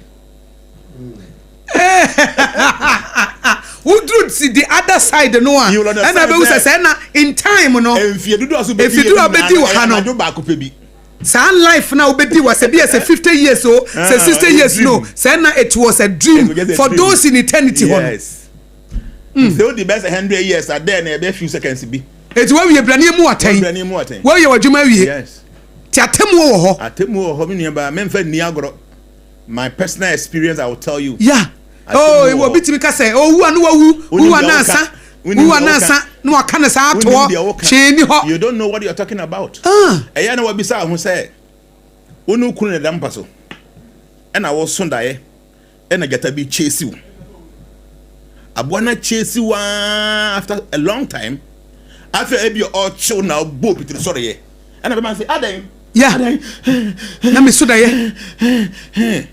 All this time and I get an pam nyina o keka mu nyina no be man da ho wanna one thing wada that should tell you say apart from this our gross realm no there is another realm wunim because ampa daye ni mu hu say wo kam daye no hu say wo ye dede daye no hu say obi di wachi but wo kuna na we do da won cha only mu she until say wo so no free ya be bo pitia so bibiasi ba wo no nim say na wuram ba bia wo twim ni ka wo keka mu. So apart from this realm bi wo ho there is another realm. Eti mu a mbeka so wu anasa enye no kra atemu wo ho say the Bible no kra ka say it is appointed for a man to die once and after that there will be judgment. You will be judged. And enti omo free mu say no the best thing to do for them soon the year soon separation is very painful. Because I wonu kunete wono yerete wono girlfriend wono boyfriend na time aso be uncle abruchire now then akodu kotoka. Ampa. Separation is very painful. Yeah, it's painful. Yeah. Nipanu nguyo or but separation is painful. And some now say emotional beings. Yeah, because of the gross body. Yeah. And into yes, we have to cry for people. So the best thing to do is to consider where the person is going, and if there's anything you can do that.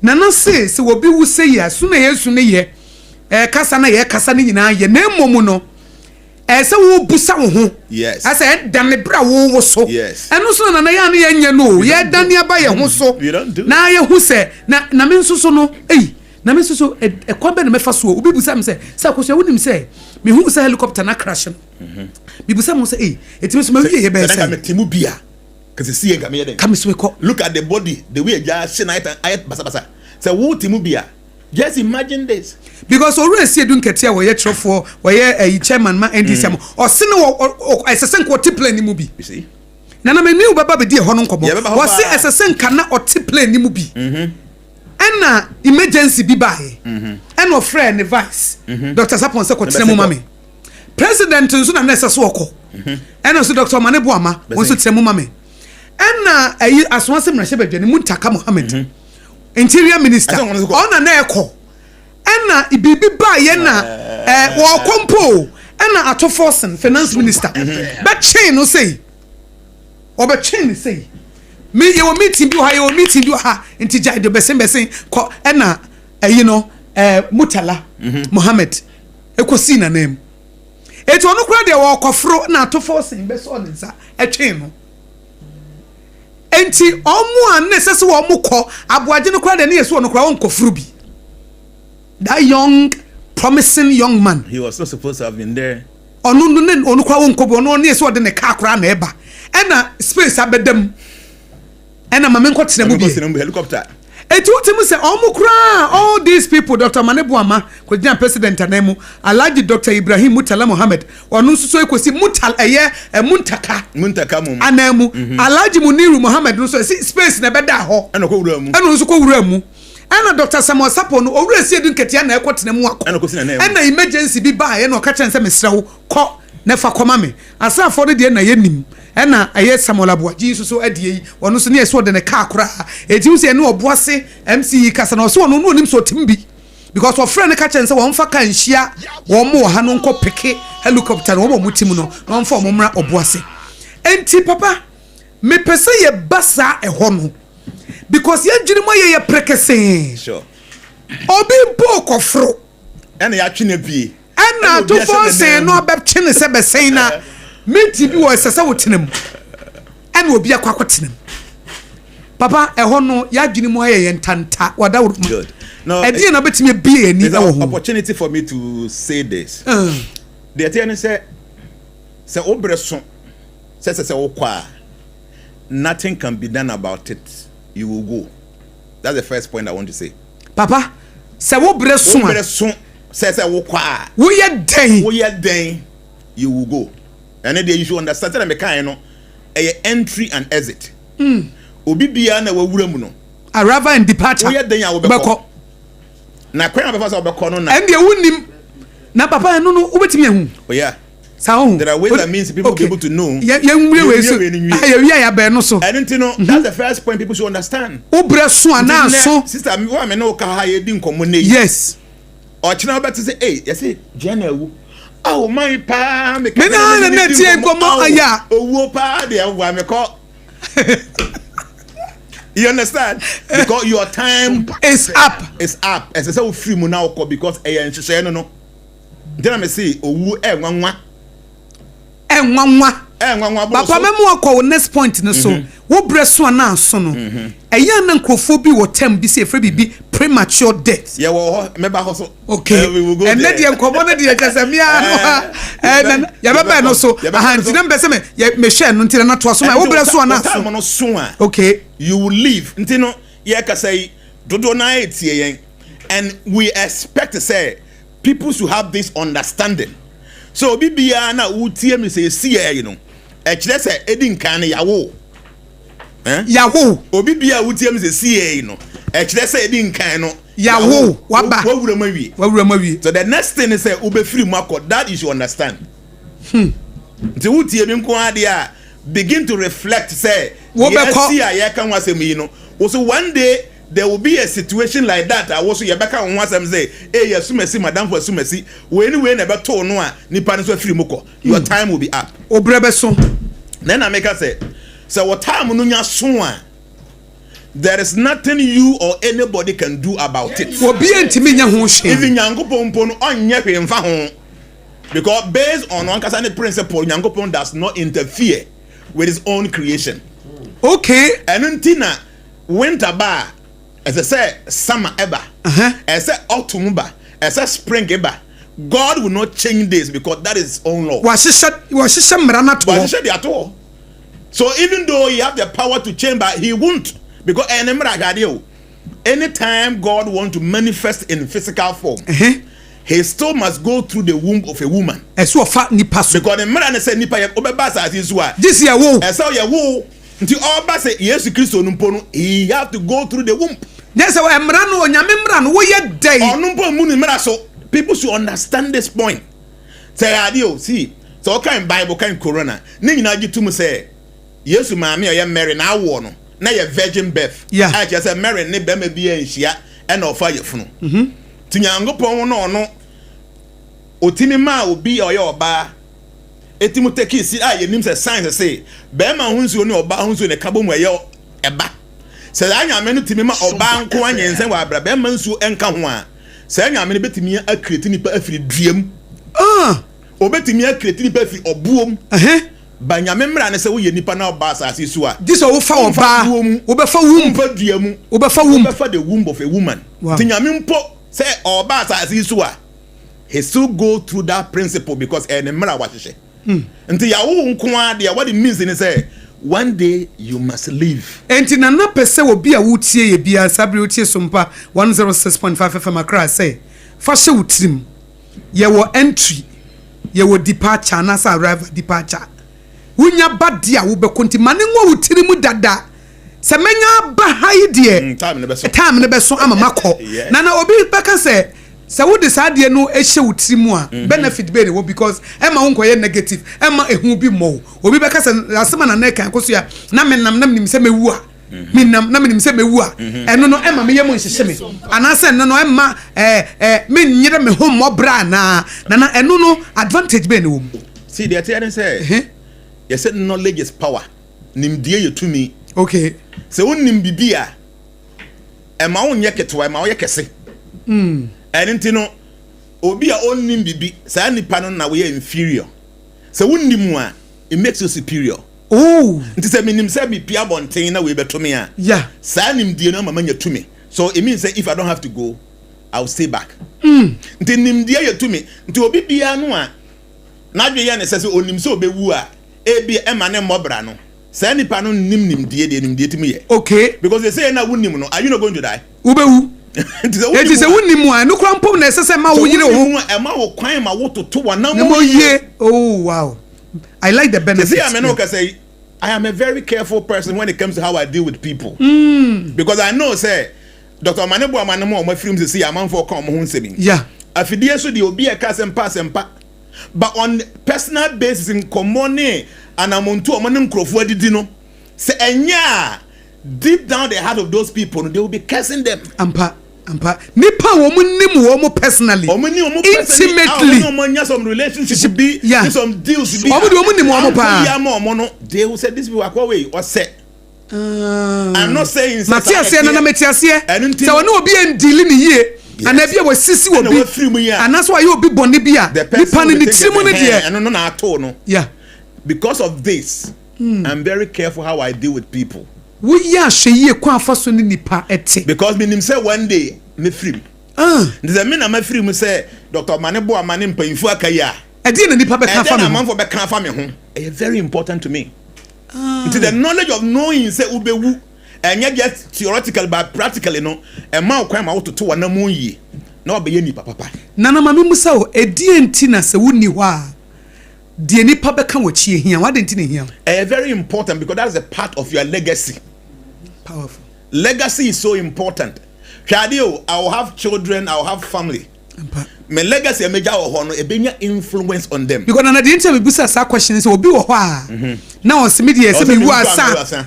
As entina ma me busa obi wo yen so media se me kwa na makọ. Ye me wi na me kọ de mo ba bia no ma ye because Bible mu story bi wo ho one of the kings no o ma ho kwan ma Babylon hene e be hye na himfie. Yes. Anyenya me fe. Yes. Eti Nyankopon sma odifo bi so o me kan kire ne say because of this say ni say beto was o se me yenu ho na me ni ho.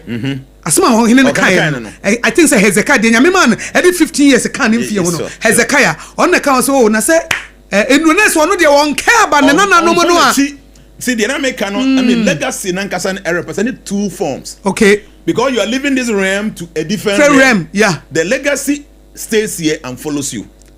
Dia wo be ye no ebe ka ha na edi wachi. And into mystically say, if we are saying no my nyina ade ba ko pa edi achi the deeds of the result of our deeds. Enuma efri enuma achi. Eno pe de be di achi. Eno be di achi. So doctor abebo ye wo PhD whatever any nyina ndi wachi, but the result of your deeds, that's the only thing that follows you. Ekwan ya wo fa so ni partner e bo wo bra no. Eni se eno de na na be di wachi. Ba wo doc me doctor me professor me ohene me say eno de wo be ja ni nyina wa ha. Mangware da me ne oba na da me ne be man. Ni nyina be ja no ha. Na so na ye be obi betimi abansase we so na yen nan ye hu no no. Ya bonaba so. Na ya kanfo na ba bia wo no de. No nkosi ni ye. Do you know me say? The knowledge of you knowing say ubewu no, and not in theoretical form but in a very realized way, no, it helps you to guide your steps. E ma do wana mo sisi ye na because we dem say bedi wachi na edi wachi akon so na esen aka wo ne wo descendant ho e ka wo mo because of this, you know, I am very careful until nim dey say ubewu no esen say obi ehunu because ubewu time will be up. They coming to this scenario ya na make am asem no. Yeah. So time no so a so upew obeko. But this world, you know, yes we no, it is managed by something we call destiny. Shebre. Na shebre no kwa wo mahu ye wo nkrabia na ye wo shebre. Shebre na ye wo nkrabia. Nkrabia na ye wo firi nyankopon so wo ba no de wo kra se wo ba be ye wasase we so no. Okay. Na ye fe nkrabia. Nkrabia, yeah. Na ba bia ye wo abusuan akoto mu environment ye wo ne ba bia wo be pie no. Eno na ba ma wunya shebre no. Oh. Ndi eva ne say obi asabi mpreduasa ya wo na koto say East Legon. Any obi asabi ya na koto ba bia Ghana ha bia. Da bia ye tai use East Legon na nima. Nima. Even though e ben ho no da bia ye tai use pa. Obi ya wo nima. Any obi ya wo East Legon. Sa ankwa mienu ni nyi a. The way your mo ye mo no man e completely different. A different ampa. And it means say ba bia akokọ hye no ene ye wo shebre a onkrabia no wutimu sano based on oshebrenti. Wow. Onkrabia no ene wo shebre no. Yes. De nyame kan se wo de wo ba asase so ba na. Ba ye onkrabia. Ba bia wo be free ya no. Etimi change wo onkrabia. Etimi change wo onkrabia. E ma ne ba ye shebre. Yes. Na se nyame de ne mmemo. Nyame de na wo di free so a wo ba. Wan sha mmem because of your deeds. Enam bibi esi. Ba bia ba sherinti. And the idea until sa shebre na ye ka no ene nkrabia no ya chemu mienu ye was 70% and there were 30%. 70% ene say on krabia no 70% of them no wuntimu enya ho hwe. Okay, nyame ahihye ne dada. There is nothing you can do about it.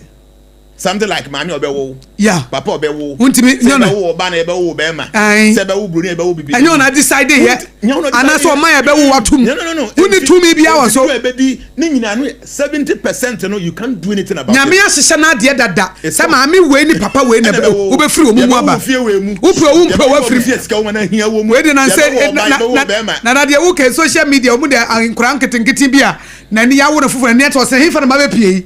Wo mo se Nigeria was me pede wa mo san fa me ko hye ma me yem the time so na America so the nana ka nyu na be decide. No, you won't decide. You don't have the power to decide. So those aspects no 70% a major nkrabia, but there is another 30% that is based on your free will and the choice you make. And the most amazing thing is that this 30%, you know, it means very serious impact or influence on the 70%.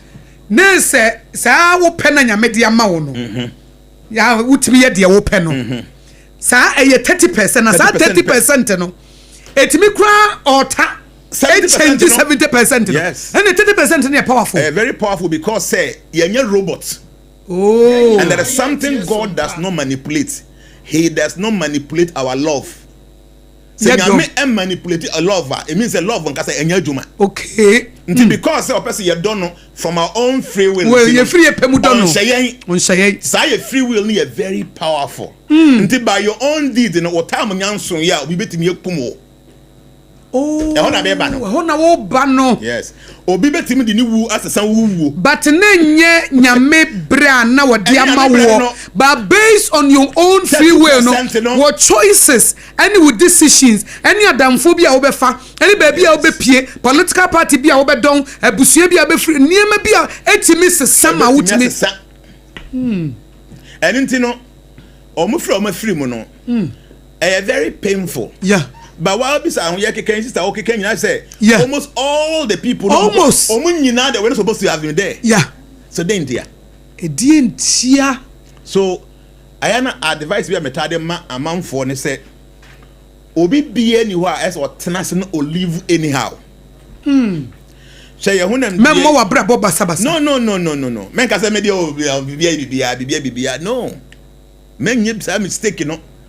Hwe yeti yensa yeyem yenan ye nipadua we no is divided into 4 categories. Achichemu nan. Yes. Etire no yes the first class. Okay. And sano second class. Yefunu no third class. Ye nine no fourth class. Without the head, the whole body cannot move. Ampa. It is obi ani fra, obi ason esi. No toru mum ka ho ani pana brabo is almost like zero. Yeah. Abrabo ye ding. Because we guide our whole body with the head. No, etire no. Until at the back in the administration of God that the head is called the first class people, seers. Yeah. People who are able to see, people who are able to understand the future before their happenings. Such people, no, they guide society. Wow. So in ancient times, no, our prophet Otunufo. Obia, yeah, ampa. No, hinibia. Who said the Old Testament? Hinibia, no, abasa. So any emperor or ni futufua. Otunufo. Any ordinary advisor. Ampa. A seer. Yeah, obia who sumu adie. It will kokro typical and menko. And I wait also corner wedding kunim. Bibia person no. That person should be able to guide you. Then eba nsana ye administrators. Okay. Omo bukru politicians ne omo bu oman police force soldier for omo ye protesters omo de boy ho ban. Nti yen say so be the ade ebo ti sisi ebo so don say age. Yeah. The baby say outside uti no nsana nya pe dey na ye de boy ebo uti na wo de say koje. Yeah. Because nsana wo say ebebo hu and then our sustenance yefunu. Yeah. Nti akuyafo businessmen omo ne mu feed society. Yeah. Then your 9 is labeless. So what I'm saying is everybody in your life, you must understand say you need somebody who can guide you. What to do and what not to do. I wouldn't be surprised. It is possible say based on intuition. Yeah. Based on intuition or manko. But it could be possible say they got information saying that menko baby. Because Papa dear who can His Excellency John Dramani Mahama dear no. Dear T and say na or conference bi. Na yere Lordina Mahama efre Sarfo Wengam Assemblies of God Sarfo Panyini. E ka kire ne say mo invite Papa say that day na ye wukwada na no. Na church na invite ne say omro conference e koso Cape Coast. President Fred Wengam so minti mimma because me wo other national issues. And the yere Fred Wengam no catch and say mempene so. Yeah. Obane Fred so for penyin can say mempene so was on my conference no. As what conference ni bi. 81 na so for say President Afrem me say Cape Coast no mimma because of national mon gather prayer team ni pattern. Papa na ka on video. Mon gather prayer team nipa 10 na yen reverse no. Yen reverse the decision no so one for Cape Coast no na womra Cape Coast no. Mon gather prayer tower nipa 10. So with all these things a bit to na bien say we are say bibi ni wa. Oh na grobi na wudi. Mon gather nipa 10 na yen mon pa yen reverse president decision na what take say on ba Assemblies of God for conference yen reverse it and they stood and they prayed and they reverse it. Sure. That reversal and the saving life. And the saving life. Until American be say. If the Papa Nakura can say would ye nipa be prophetic. Yes. That's the word we choose. Yes. Was it be prophetic? Yes. Be prophetic. Yes. It is a Papa someone who can hear no crop pastor say, I will say. Would the other maybe you one and said the proverb say why simple and will live life carelessly. What the bibia no answer bibia ebesi. 70% you can't do anything about your life, but 30% you can make some changes. See, people should understand and listen to this very carefully. Wanamu be a wutuno. When you say one kasan based on your actions and inactions, you are able to change things to be able to me at all. So just imagine, say papa making one or so and very close. Yeah. Even the spiritual father don't know. Yeah. The point is say, na yere catch and say catch and mum penny. A president telling the president say, "Men penny." Unless a more of that connection. Yeah.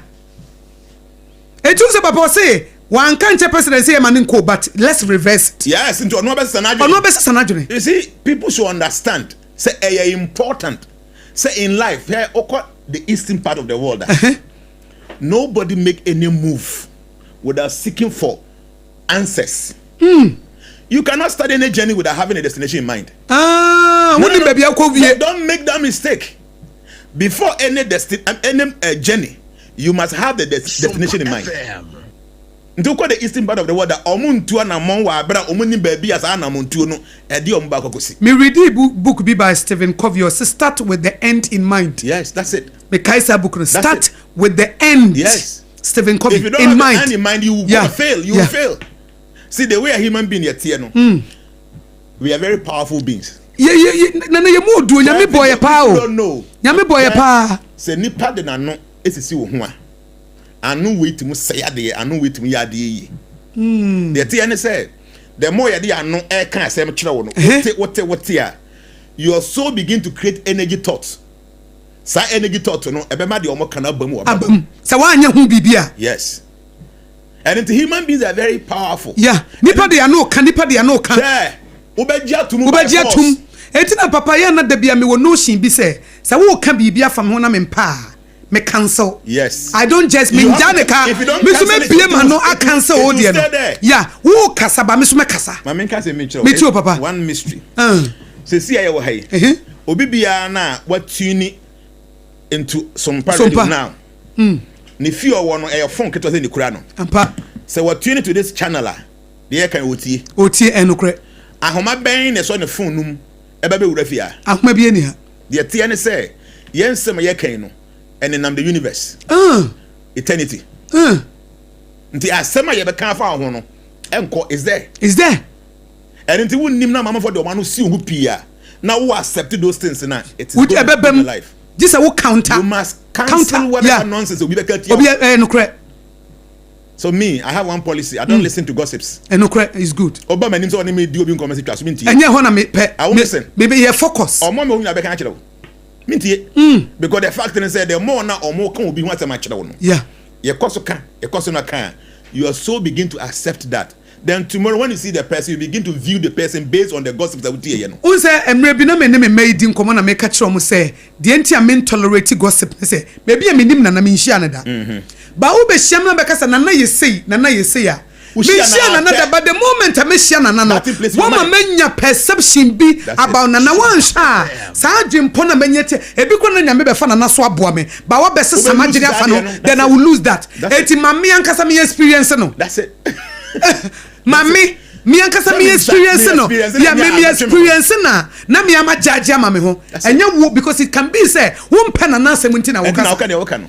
But nipa bebre obi be ka obi ho asem kire na wo kan ya no afa na dwen say expect na kokko ye mistake na wan kasa obetia wo kra ampa and ntimi I don't listen to gossips because ade a ye tie de ye hu no sa 30% no e for me part of it na I change the 70%. And ntino de American be see and say ote ho don't just live your life embo bra basa man de hwe ade o se see aye wo hay dodo na e wo doctor on efe abusua no yes a family doctor to be anti about ya fe no assume he was saying obise say mo nkoto aduru we no ye abusua bi wo ye family lawyer ho obi bia wo abusua no mu enya issue bi e fa mra ho pa ya nipa no ye business consultants wo ho nti it seems say your life ba bia na ye wo nkrofo bi o mututu yemfo yeah but when it comes to the unknown the spiritual side no you think say we should not find people that to guide us enti no nim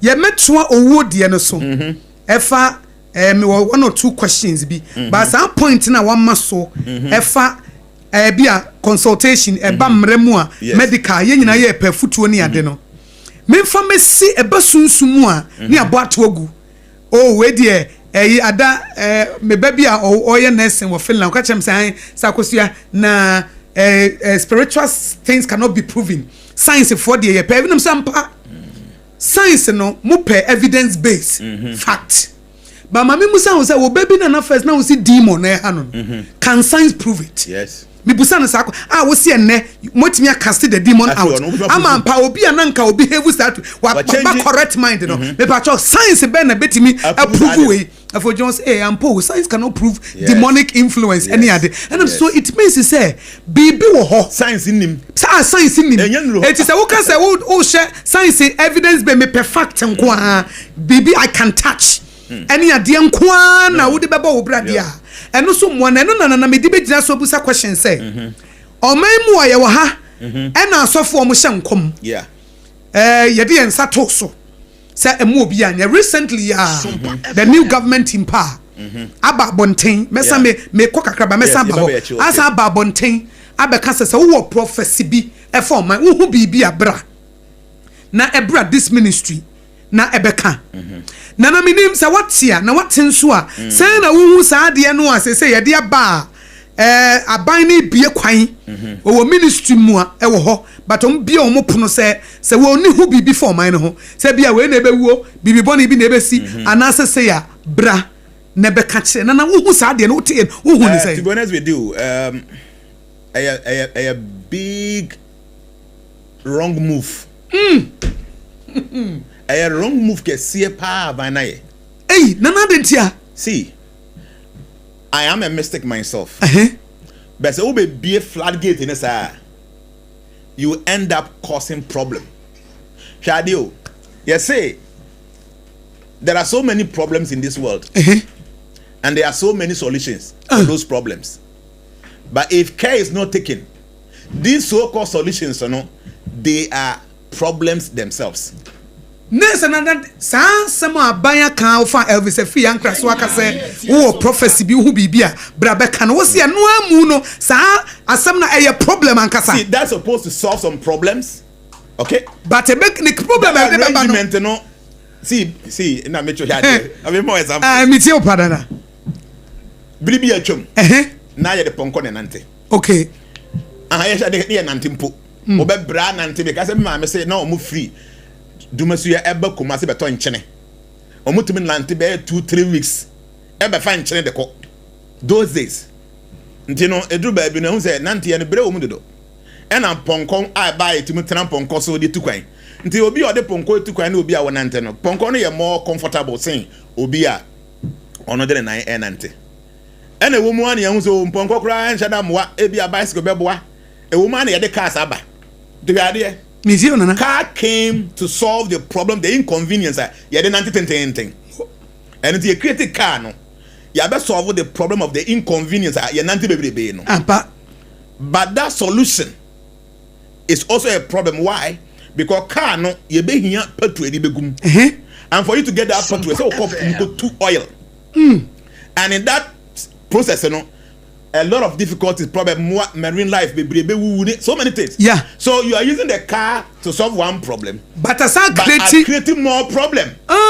Did the American say accident across was the accident and so on? The abide who say, okay, Tembia, be a tremor, not a soft phone be prophecy ni be some of okay cano as the nation and toss mu, a donako fear and panic and nobody banning all that. And until I ban who is so young will be and shall come be a view. Now be shall come a fear and panic and come young mouth quine. Me, I've been here, I've been prophesying all this while. Police be my chamber. Because Mr. Americano and someone I give you facts. Me more the entire makers when we be seen. But as I met one and go on frame, no, the mule them was if Omaconia is one. Why not also be under so now the Tinasan who say, Mete call the better banso. That kind of thing, no, a diason, and your prophecy. Okay, whatever you have about prophecy, but I dear back. The Americans are banning a mistake in the say, okay, I saw for him the organ. Untimun Kayomo. Ntoka say, obi bia na obenya prophecy on fan ministry here say asofo mako 100 eco ministry hɔ a ebia 5 bi na ebetimi attend to them. The remaining ones na yanti o masem no, they will even get angry and start cursing you. So the best thing is say form a team of pastors, ebia nipa 7. Mundi ma o man no. Okay. And it be na. And these people should not be chosen because of Wodin. Okay. Based on their previous in some market canon. Itimi abam. And I have evidence. I see I need to assume I see the or can someone. No. Form a team of those people. Because see, or maybe anywhere a bit me progressing without the prophecy. Okay. So prophetic in Nima or maybe US go ahead. Yeah. They have a software demand the White House. Oh yes, oh yes. Omo religious and faith. Go to the Middle East. Yes. Omo come for imam that can say for omo. Yeah. So without the prophetic, we are saying kasa a movie, but don't make the mistakes. Obi biya meka obe say asem no. Nessa na no de onyansem no nka bia ye gada nipa bia bi ebi akoso aye odd number. 7 is a very divine number. So be a number 7. 7 here so for ye nim say 10, 15, 20 years ni. Monse ma wo kan nyina ye nsem eto aso mu mo kan nsem a ye te ebam de monso no mommom pa ye mo oman no na mo hu bibi so a mo behu mommo ya mane. Wow. And they be osofo bi ate na asem na wo kan we will consult these people na ya team mo app no say ya tete obi kasebo radio so mo hu ne sen ye hwe mu na ye ana enye the number is just 7 now kata osofo ya bie kwato say obi bia na obi hu bibi mewura ya. The government is bringing problem on its head. The American actually a year or 2. That's when you will see. Because some of the Asaf one will say, yeah, you can't say you call home. That's when they will begin to care. Say, be an asmo can emblem ponianka say as soon as he can the yenti. Because me to so for ba kubi kro no so kra ka say sana mampanyin aso ye ka dia ene e mo TNT o mo de beba. Yeah. Oh yes. See afei na ye be pesika to ho. Abetwama another institution. Transportation. Too late. They are making up our own tea. The best thing to do is say, won't me and govern a crew without the prophetic. Because the prophetic, it could be even traditional. There were so many traditional people. Almost everyone who and yeah, say, there are so many traditional people. Many about Omuhuna de. The all forms are group. Ebia Cremoni Bako, Ebia Christophobia. Ebia tradition ni baako. Find all spiritual people together. Say the Bayam say because of politics no election ti. Yanka say offer Christo for nko na jankremo for to nchen and I say be offer traditional for nko so you can mix them up. Na team mo up say mo na mo dia mo man no. And nti asofo no wa so dem mo bomb paye no. Na nkremo so mo mo so ye den mo so ye mo whatever it is. Then nananam so wo fi om to gunsa. This group no be a 7 pet. They are crofo mu na edia ma oman no nti obi hu bibia you go there and consult them can't they adifo no me kan hemfa kesefo no bibi sia na omo wo adifo omo kom nche kwaje meaning yeah na ya fro say na ya ti ohu ne sen nti bibi o no be ka no ene yefa na wo say adifo wo oman nim nyina obi bia nya asem onfa mra ha na omo se ebia hu bibi fa aban panifo ho de bibia ya national issue no na de aba omuhu ye ko mehu by force knowing very well say bibi film aba no me say you are Ghana how yeah mama yen see we should not be like ostriches yeah yen nim de esi Ghana ha yen nim pefe say asofo bebrebe nse mo kan omuhu no he ya tro e be real in a bisu ya tro some of them are very genuine people what they are saying is what they are seeing but dodo na de enya no kore so you will end up making mistake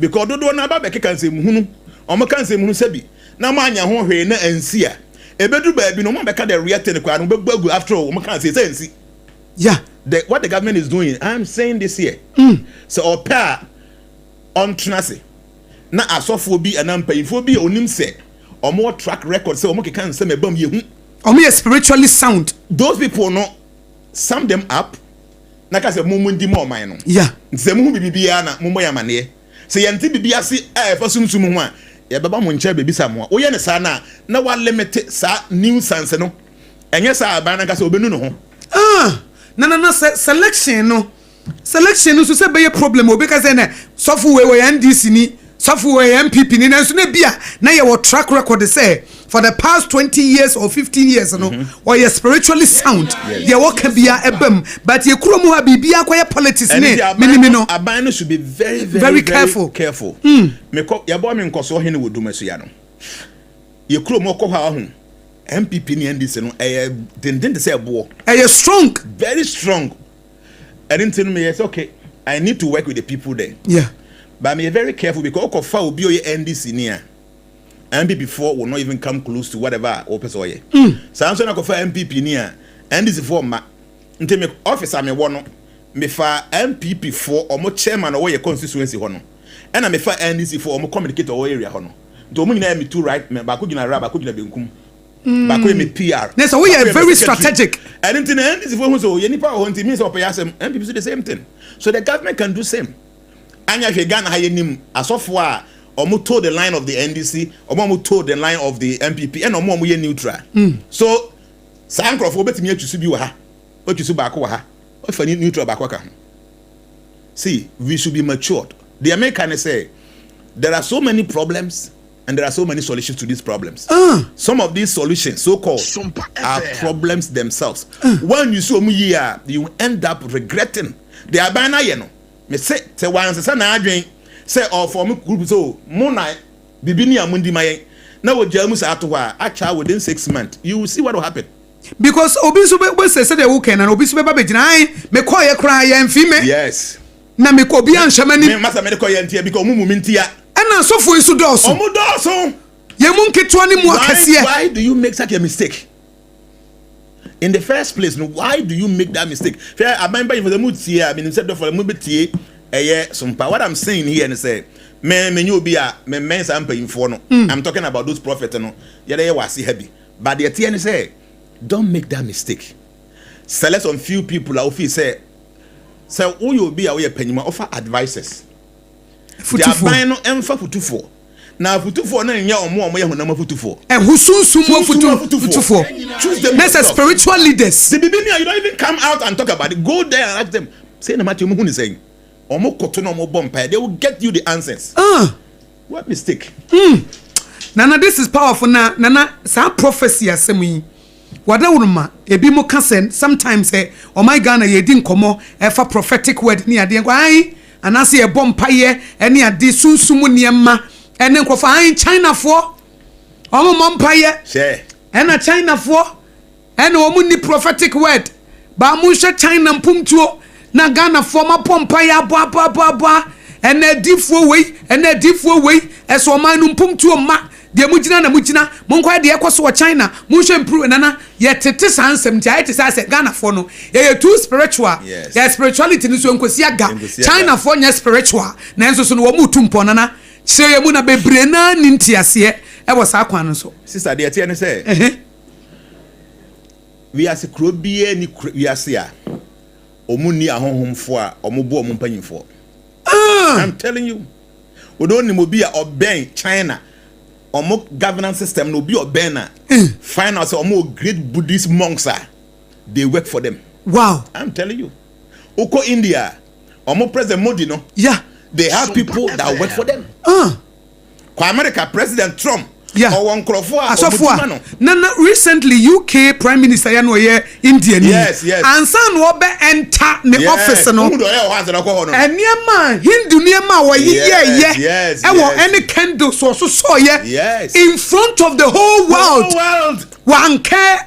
And san wo ba be ra UK. Yes. The officer wo kwa ye adwuma because no ye Indian born. Yes. Enti wankowura office wakeke o ye rituals no anza no wura ho Emma BBC CNN obia Al Jazeera obia ye nyina ye share enti se wo ka se ye before na ye na ye too spiritual ye say ye dodo na no ye wa se be ka say partial knowledge dangerous, incomplete knowledge is dangerous. Dodo na no nim de omo ye nti bebrebe ya begum ana de omo ka no obi de ewom obi de enim di amadodo na afono yen see 31st night and some ya Bruce Gugan han say afeso bio na ye be ko 31st night a wo dem pa amon kwa asofo ne nchen na mon listing back up to the end. Say also last year 31st night. De o kan nyina ni. Ka we nyina ni. Wan kasa obetimi apinpoint dodo ko e buy. Bem. Say mo ye ne sa e media for no. Asofo no will be careful. Nana so my strategy. Because wa beke kan say ni nyina de agu ho na no. Obi am peruzu.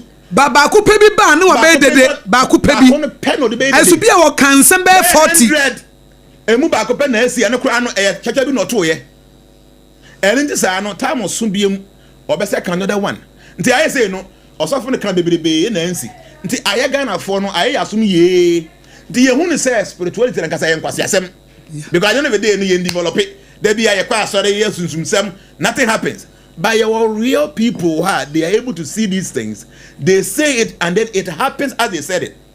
You know, I buy no M2 American temtem on say the software ya baby ni obon paye mana eyo yeah, but of trinity yeah software wengam so gather and some people no get them and you don't even come out and announce yeah te when e call abisa okoje me call abisa wa there be obi anka obi anka obi akwa abisa when e kan obi anka. So you get those people no secretly even omuni government ko pay rules so wona we are buying na president na person no makoyie no you form them and can buy institution bia ho say bibi ni amundi mo man no the time be so na pay bia so omanyi bibi fum fuel bia it is between you and them now the better about this obi bia no obehu bibi no o meka minim nkrofo bebrebe ya so mo sha ase no mo boda mo a ade omudi kan fa kan e bible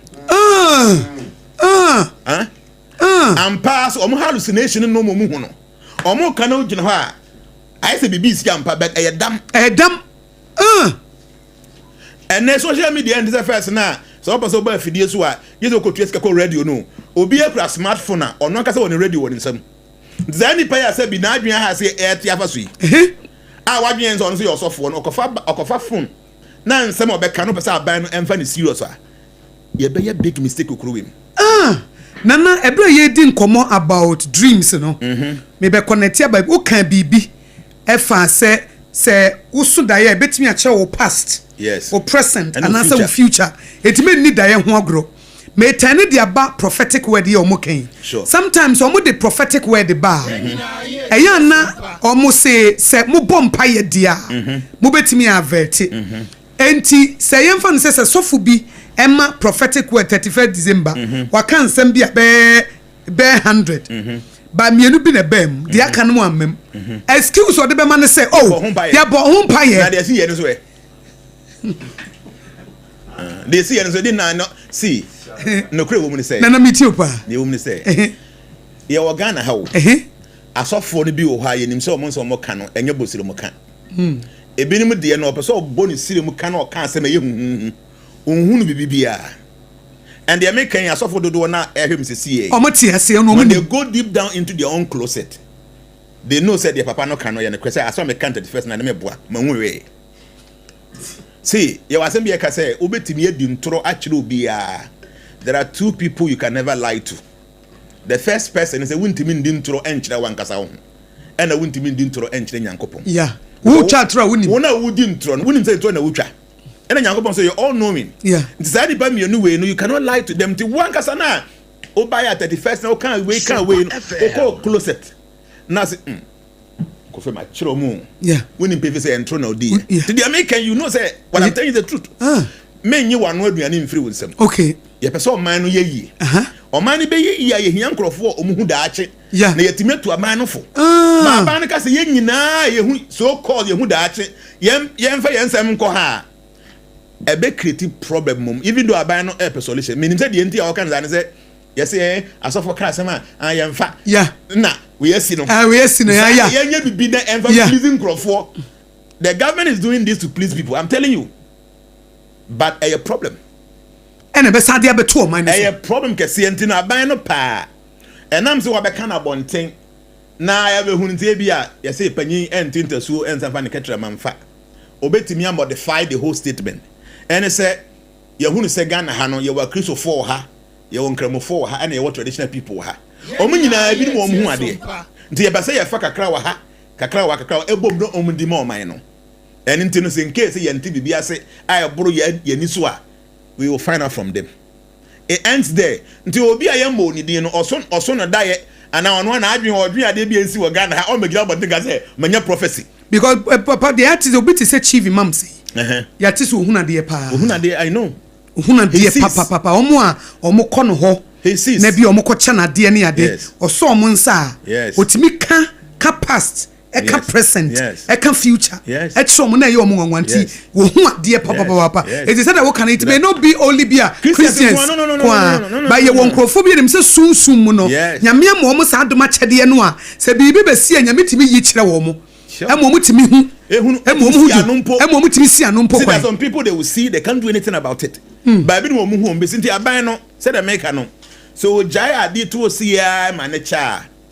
Ebeye too late so metimi aba back abefa sa asem no. Okay. Ti animanimu ye no omonfa defense statement na say ye kan no ba say nipa no ba dodo no. Ya hwe ni ye ntimi nseve o munyina. Okay. Nti sa de a ye no ye twusu nkrofo bi a ometimi adi ama oman no. Nti e bia wo ye osofo na wo hu bibi na pese wo ka kire ya o pass osofo na ya twusu no. You can go and tell that osofo na omommo ho mpaye faman. Enye sa me say aban na kasa benu no ho. Because the TN says some people will see say media me ka asem no ya mfa and obi bia na ohun bibia oka no e ka ono nkwa nka ensi ya ne yemmoni di nti ono na oba ya na mantie na asem no oba kwotena na fidie so na wakoka wo ho nti otumi ampa then oba work on said ya me kan no emrem na mpa info no me ba ya mfa ani dia ma me no me na ese nko mo frɛ me ti e kwa ni 1000 na eye how do you serve them? Shabana and we are going to way a big mistake they're making. I know say it will get to them. Yeah. Yeah. Say mobe pet nkrofo on be diamo mine. Pick some people. Now say I know mo kwakwa say pray up something no. Yeah. Thanksgiving no. And you also be na class here. Yeah. You were forced to appoint some people. And until say now pay nipa 1,000 and now for 1,000. Say open 7, you bet me for 7.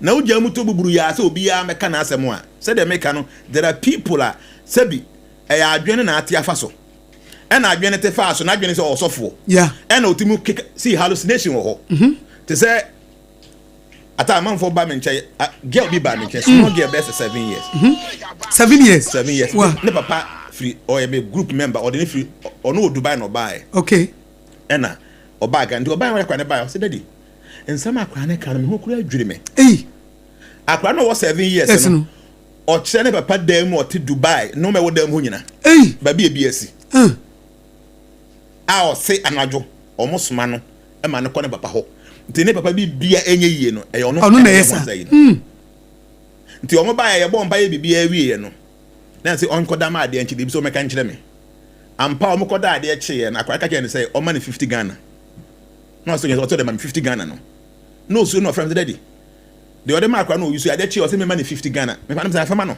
no man na wa say no dey go to ya ka the fama no go to ya and after that the man is now in Canada now we are saying bibi wo ho nti no obi bia mpe obi a bibi ne obekọ nja ko bisa say me yafu ya me ya na say me ko drugstore mpacho me yam ya me yo dey na me nom enam so no more experience or say obi he yam say na feeling dry say okay konoma draw we obi anya ne field owo so when it comes to spirituality there are some people nyankopon acha o madom no nti asofo bebrebe asof ayi Ghana government onima mo no on select bi from Kremo for side traditional side 3 groups of Ghana even though other groups or whatever it should be 3 na be a number na 7 and 5 and bibia na on 4 mo say bibi ni amudi mo man no na ubiem to na bia to ho ya enkonko bo man no at the end of the day no aban ne benya problem wo ho ade o how bebre ebebre no yes na meba me ka etie for se ne na jana na etwetwe nkomo se nkomo ne mo de pa enche me read mo messages na meba hyebre ena afenso nkrabia no so na mimsa we omampanyi dada Professor John Ivan Satamensa wonya na baby krobra no president wote prayer camp e wo Sukaso ana Reverend Amodate wona na Baptist Asafo no kra wo free na nse no na no ena His Excellency John Dramani Mahama Bai won so the National Prayer and Thanksgiving Service aba a wo se e be na fibia mu ede na mi pese bi busa se e bia president nso National Prayer and Thanksgiving Day no e bia ono so na spiritual policy a wogidi se ebema ye de nyame ase ne ye bom paye mo oman no ebetimi averte bibia na say disaster bi epese eto man na hu sa national thanksgiving any prayer day ne say me hu ni say okay say you choose that day no all right but so mo ya it shouldn't be only Christian or Muslim or more for traditional for one ho okay because mo nyina no so e wo kwan for so mo bom paye na bibia nti mo nyina wo mu bia that is great but fi ade o akwankyere eno nye group ade okay say o person utu na mo bi no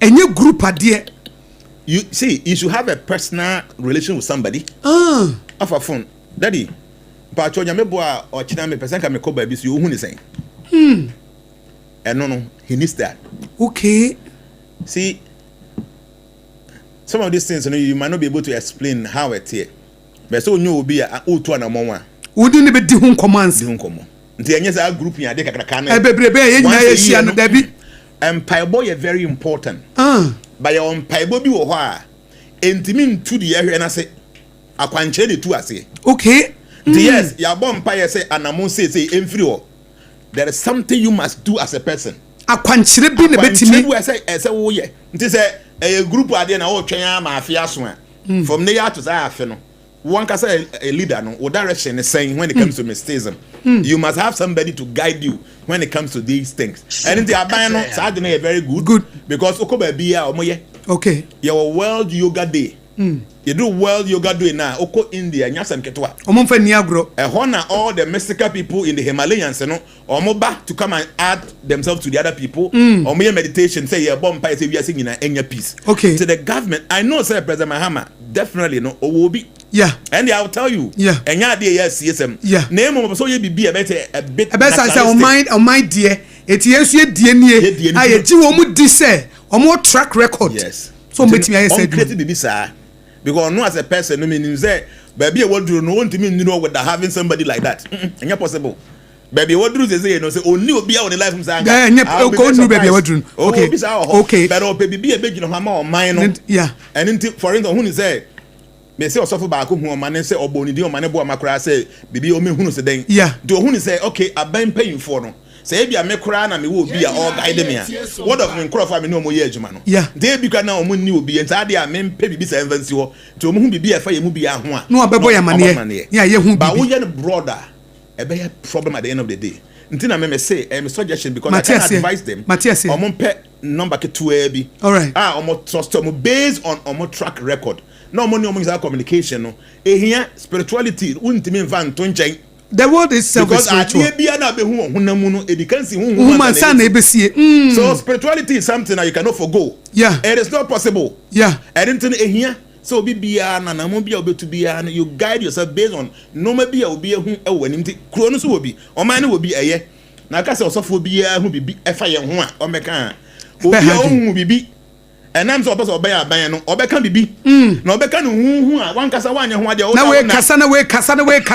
we kasa na ensem bebre amwa di aban no ese o retract asem no mate nana meka tie for say ne nana jana na etwetwe nkomo na ne nyina afa nipa nwotwe a wo mu free mu ai na yeye wo mayie no na akofa san nkomo we nyina aba na meko wo mu de nana sam panifo kuku dam nwotwe enche me read mo messages amode aba no na ya san fa course kakra san nipa enwotwe wo mu free mu na yeye wo mayie no any kwan ya helicopter si crash ye na wo mu nyina ehye no she no mo hye no e was spiritual implication bi ana say enye big deal e yenkwanhia na asi en obi awuo en wa hye ntima mo read any meanings bia wo ana say e was spiritual meaning bi ya say mpanyifo bu baby say yenkra tu enwu agyan yenkra tu enwu agyan de te ne say de da wani me say ofam no eno na obefam okay yenti as e kaso owu ni say okra no free body no kwan bia na obefa so a obewu no wow nti mem obia mfa bibi say sunsuma de de te ne say ye wa de bi e fe say collective karma ne say asuma si free ha we free na mo nyina ya kama bom na mota so bom okay and it means say you guys have something in common and it's your time you have to live together. Eti wunya say mo kobom. Yes. Nti we na be a VIP bus bi na lodu ekokoma se a obi free water region, obi free bono, obi free ha. Na konya say obi free mo. These things happens all the time. But the American say, they see ya and crofo and kasa ite go food play no man fo anko no. That should tell you say you need guidance. Okay. But we only dey see. I see. Any helicopter na kwhwe ase na oman hye na ye ho mo body na e se na wuo na. Wuo na wawu mama. Obi kura wuo obi go koto nsuom. Ye nhunu na fish awene nam nyina. Yeah, ampa.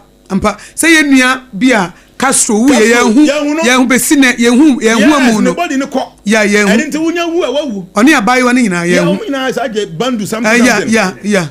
Ye na the bandu something. Yeah. Enti time no so aso. Nti say wo da da mu na wu ya wawu. Say wo shi yo uto nsuo mu say ya hu body kura na wawu na me eno je dan hia me. Okay. Say wo make move bi no. You should always find out because say the now only making it look as if say Asiedun Ketia, the president himself, and some of them, you know, they were supposed to be in there. Yeah. And the BBC no manko. Yeah. This time no man say nyanti as you say.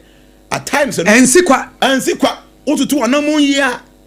E bi kra making papa be bi obi ayenti one single good bi obi yema kunafo binti and a nature e uniform.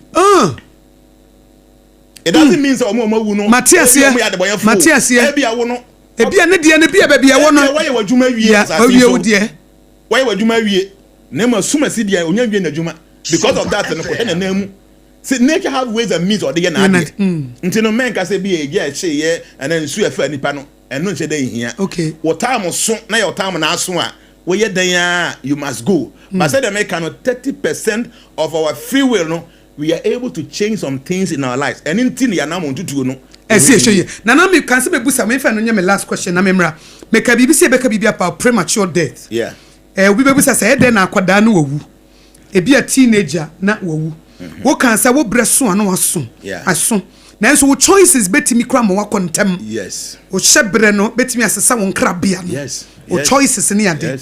E hono my education kakra premature death. Obi branso na okọ. Na enye ne nkrabia no. Yes. Na emom ne hyebre e de saade na ma no. See say maame a owo yen papa owo yen no. Nyankopon e de tumi e ma omo say omo na enguide omo ma until say ombe free maame ne papa nchen yakọ. Nti say maame ne papa ahobambo enye enough omo ma so a omo matimi kọ amanem. Nti yes ye were premature death e wo ho. Say obi time nyanso enso no ye betimi de obi asesa no e yade esisa mane ye. Enti na yesi akoko batan bia no obutu ne maso. Nti akroma e ba he ane obutu omo so. No I fight it. And yes, there are people that are time nyanswing based on the 30% in it. Mammy or foul, papa or foul, and a cracker to our brother has our born, it in crack one quanaso. And until people should understand and say, yes, what time or not dear swan or beko. But there are people that they leave when it is not your time yet, and they premature death. Oh, yeah. Now, only idea about could be. They say, baby, walk out there, say, assume as we did that. Now, okupio baby. Etesi. Yeah. LB esi we wunso akwa baby akwa wo ma. Ni nyina no mystically ye woni meaning wo. Okay. So you are premature therefore say what time nyanso ya obi betimi atwa wo nkwa na so. Yes. Hwe ye nsa yo ho. Nso we find the palm. Yeah. There was science they say mystery of the palm. They find the palm mystery. No me gu ye nsa man nyina hwe. I don't say ye wa akra ketewa bia na so wo ba. Yeah. Wa ma yo nsa ni say. Yeah, wo ma mo nsa. Then they will be a man or can't I obi be a bass as is what. I did be an ever told from that day. I woke up to be one year training in the good fun. Negro, I will palm him right. No, one more is one day. And then the old being Kumuno, no ma Etua Asian and a Wahan. So you'll be a palm is that when you read a palm, Obon said, if any been coming in almost the same information. It means that the person is following exactly what he's supposed to follow. Yeah. But Bishop Obon said, "Ni fani bin kumu." A different. Different. Gab no so pa. And then the yeshabre no. And then no, ensa no kura no kan sem about. And then I can say, Chief Imam is also on sir. Yeah, what you mean? Yeah. Palmist no. Somebody who looks into the palm, the signs of the palm. A signs are all called the eastern part of the world. They are like almost everybody or no a mystical person beyond any. Every even how many years will be do as I see so. Now be crime bands na be fa be ko. Ni nyina ye normal it is written there. Then tin we are say there were more than 8 billion people. Obi ya ne thumbprint. Enye pe. Obi ya there sonko. Because everybody is unique. And based on information here no obi ya ne they separate.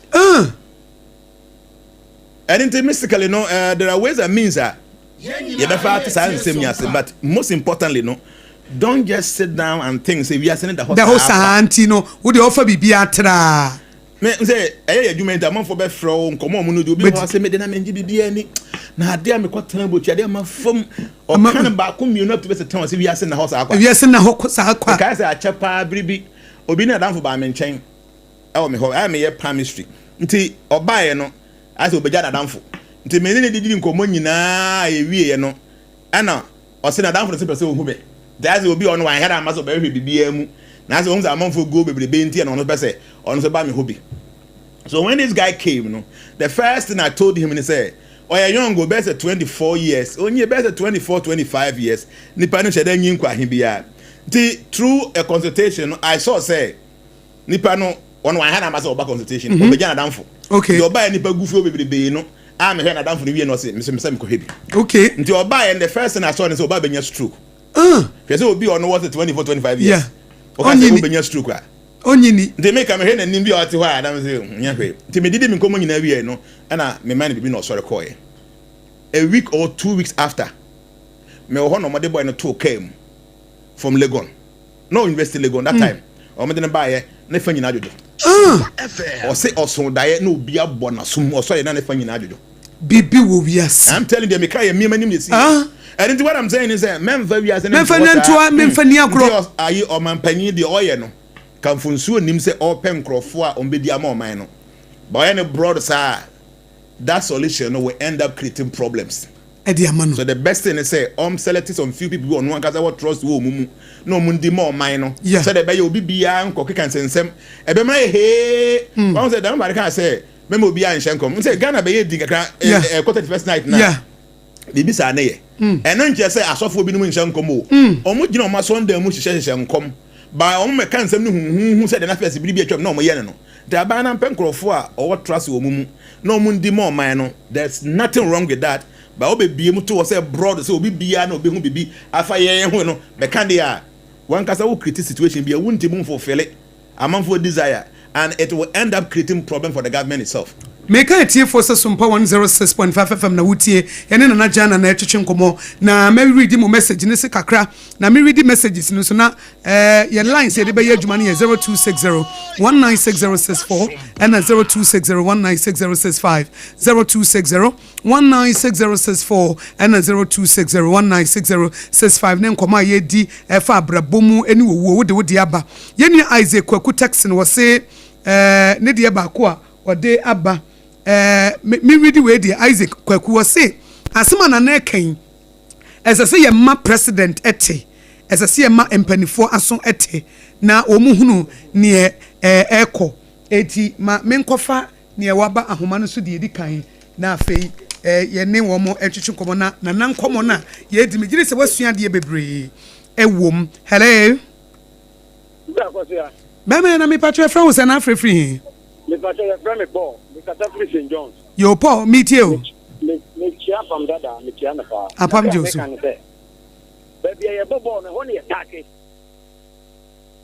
Papa, ni abang guys. One yai was in for phobi mekankerena. One, as you said, you can obey your people. One yaw, one can obey papa. And I look at the gun.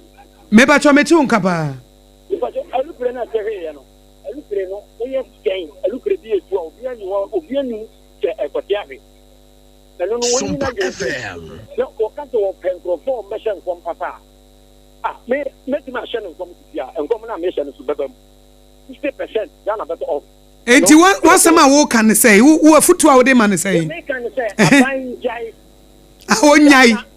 I thought one, I didn't say that the above one only attacking Papa will Papa. No one Jai. Mate Mate me da se pa ye mompaye e ma o mine na ebeye hello mama Bema na me patwe from se na free he patwe from Joseph for me rich yo me mo akwa baba for God and country was SOMPA 106.5 FM meet you yo me da se so pa wone papa na din komo ho no me da na se fa ni okano but most of the time, no, program be one of the radio station recently ADAC no am I a friend what's a Muslims for your friend and penny-phone pound penny back on our Gina Muma and penny-phone I want to move you on Muslim move. But you tell me. Maybe I meet you, go ahead. But now, one more SOMPA. And commission one more said that engine the baby, and Kobani said, President Nasa or selection from Muslim Fono, Kakrefi Christian, by me, sure say, other traditional from the Ombu to Maja to Munas, a Hono, a Koyasa, Bichanase, one more to Manquajan to say one woman G. And commission Suma, saying a bay. Mate, Medas, Memana, you are no, Memfa de Oba. Hello. Hello. Maybe to a frozen African. If I show you about where Unia Felix Bella, he quite yellow crobble. Yo, maybe to meet you. Which I'm when you read. Papa Mobo. Na senior canon, the Edican Mamma, or my morning in a shedding. Na a bushing phone to Mima or Mushedi. And the animals from the Mamu Yaku. Someone would do it, Guinea Manihono. Na, me at the end, woman said, Sir, Yabeka said, another prophet be here. On farmer presidency. Na, you answer. Na, the American son says, I buy mu penny for one, say, or deep will be who be before one. And I am from Rawa, na say, then I need dear, so for be who be before one. Yam from Raho. Oh, na a year, a bamum penny for a far by home, a fam penny for, and a gun of 1 idea, so by one to me a year, and penny for Tissa, or deep for Bika, Dr. Manebu Amadi, I am penny for yes, a gun and Ibia who gun and Issa Safu, Mahuni Bumbi, a Missime presidency. Send me a number and a country. The American say, or the bar. Na who be binas or the bad presidency who are a one or Mubay Juma, and now say, and no dear, which share president here, and or is a free young Canada to ja. No, I catch you. Need the details, necessary money, Amadia, or won't even for details in the two jasa, Meboa. The amount say, who would be family one? Near Mika or so for so who be family one? Friendly.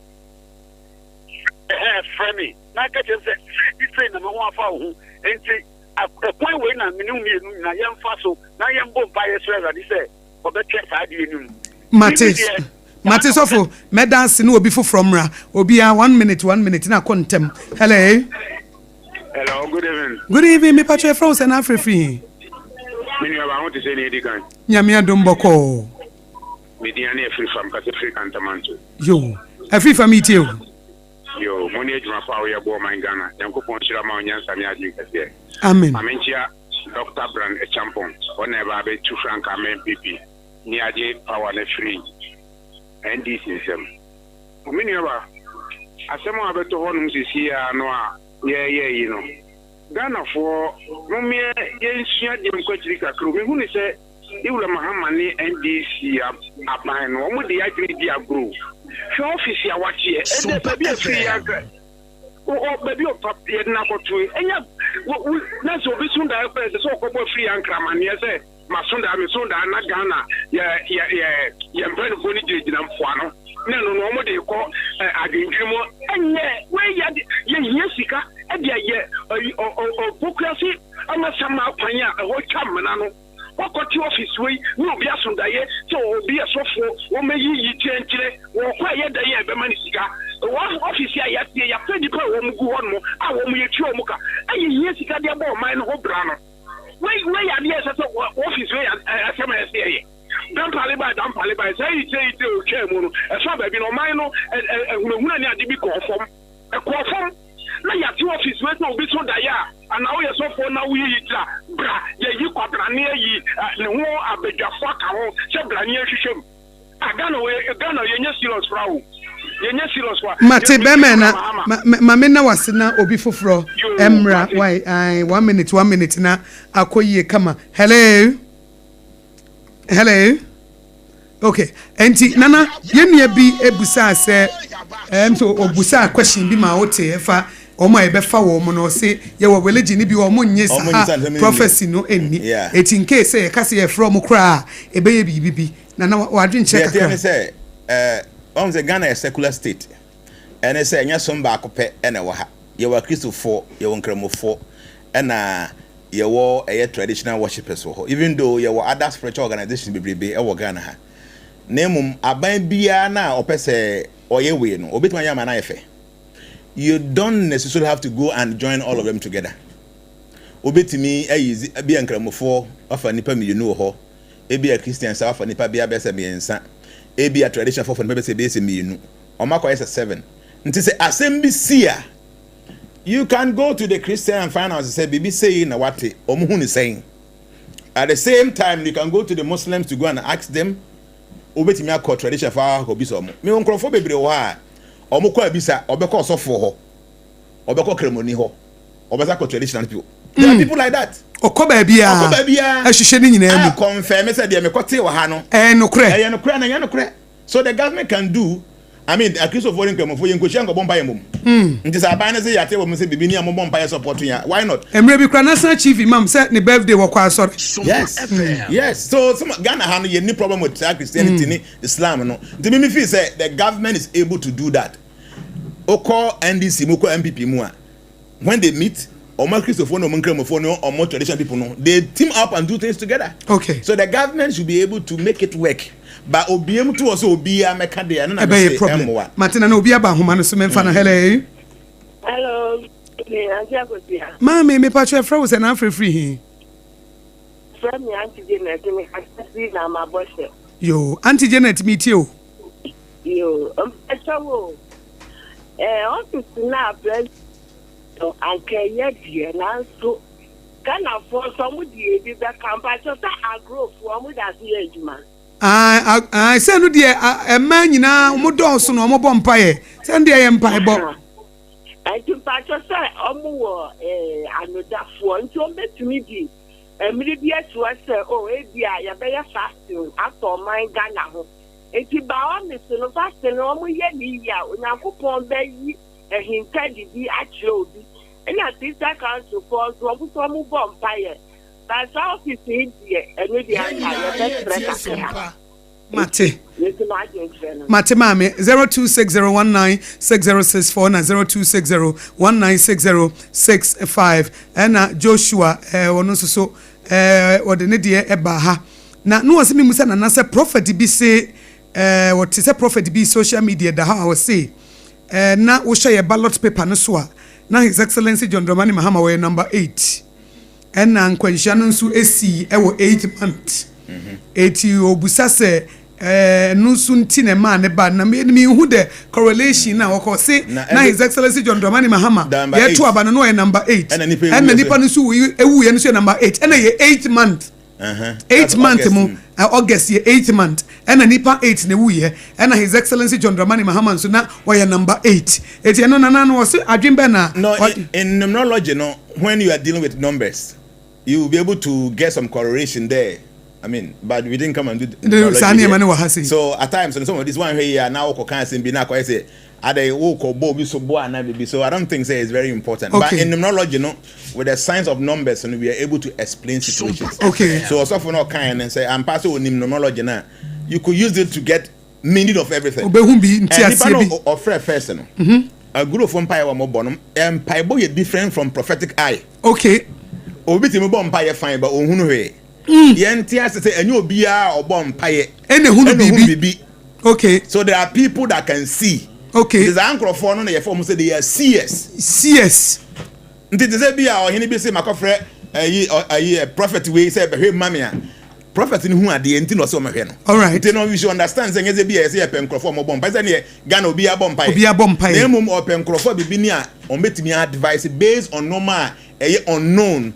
No, people should understand from that angle. Now the mechanics already know. Omu nyina wo nkrofo a omrehwe ade mom.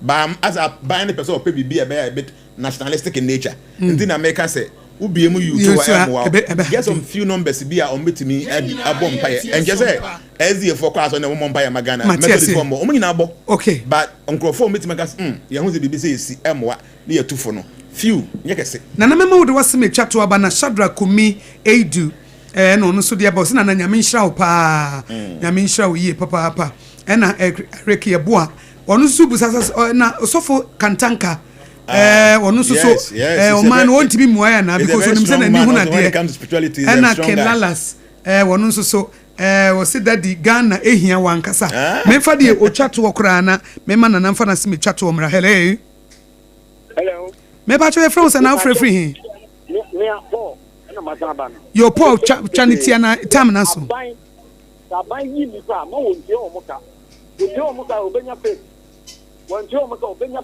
papa the creature dia no so bi ye tia na ka fake bem ema nintu obi aka mate mebre no asunti nana say the point no very good never was me chat to my yeah the point ni egusa ba na betimi a mo oba nyina no ye ma obi ahwe wo ye abo o man no ne obeba no ge say o papa no anyway the American chat one say empayimfo nwotwe o mafiri mu eyowu eya nti abusuafo ni ye mo nyina ya akọ ba me de hia me pa ne say ye mo mpa ye nse Nyankopon say onfo o mukra ensie yi because the ombe was as time na so senso you aso no omokọ tinyame mfa o mukra ensie na yen aka yen nyanko yen hu se yen so ye de nam kwan so e ba nti enya ma ye yen fa ya na mo nsisi yi se be abere no so a ye kwa ne yakono kopam.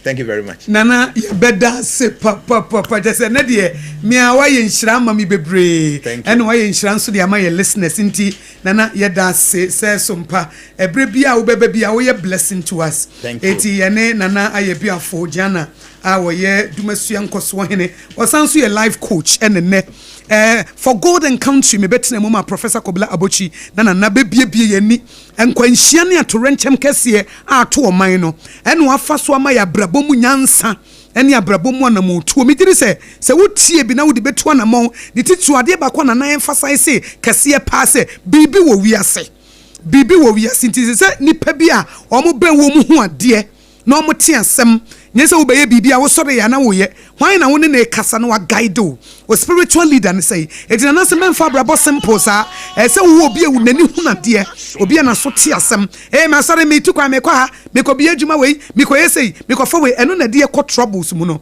ba so unnim obi a o ye spiritual leader wo hu sunsumu a eno nso betimi abonte da na se ne obeboa ye ena me tire mu ma Professor Kobla Abochi na ye koi na ye the happy birthday ma Prophet Eric Osei Frimpong we a general overseer the ma Overcomers Cathedral wo Abrepo Bronu Krom wanyam fie aduonum 50 years Reverend Nath a house of faith Kumase and the Mount Prophet Eric Osei Frimpong baby will be a general overseer Overcomers Cathedral happy birthday any day Emma Sanso any day happy birthday Emma Prophet Dr. Emmanuel Amwa Frank our founder and leader ma No Weapon Prayer Center International who are mamponti e wo Kumase we every way ho and what day Emma won't happy birthday to Prophet Dr. Emmanuel Amwa Frank or your founder and leader ma No Weapon Prayer Center International woman pontain prof baby I will be I am a happy birthday senya minshira and then a bampo Emma enti yes sorry so I queen ya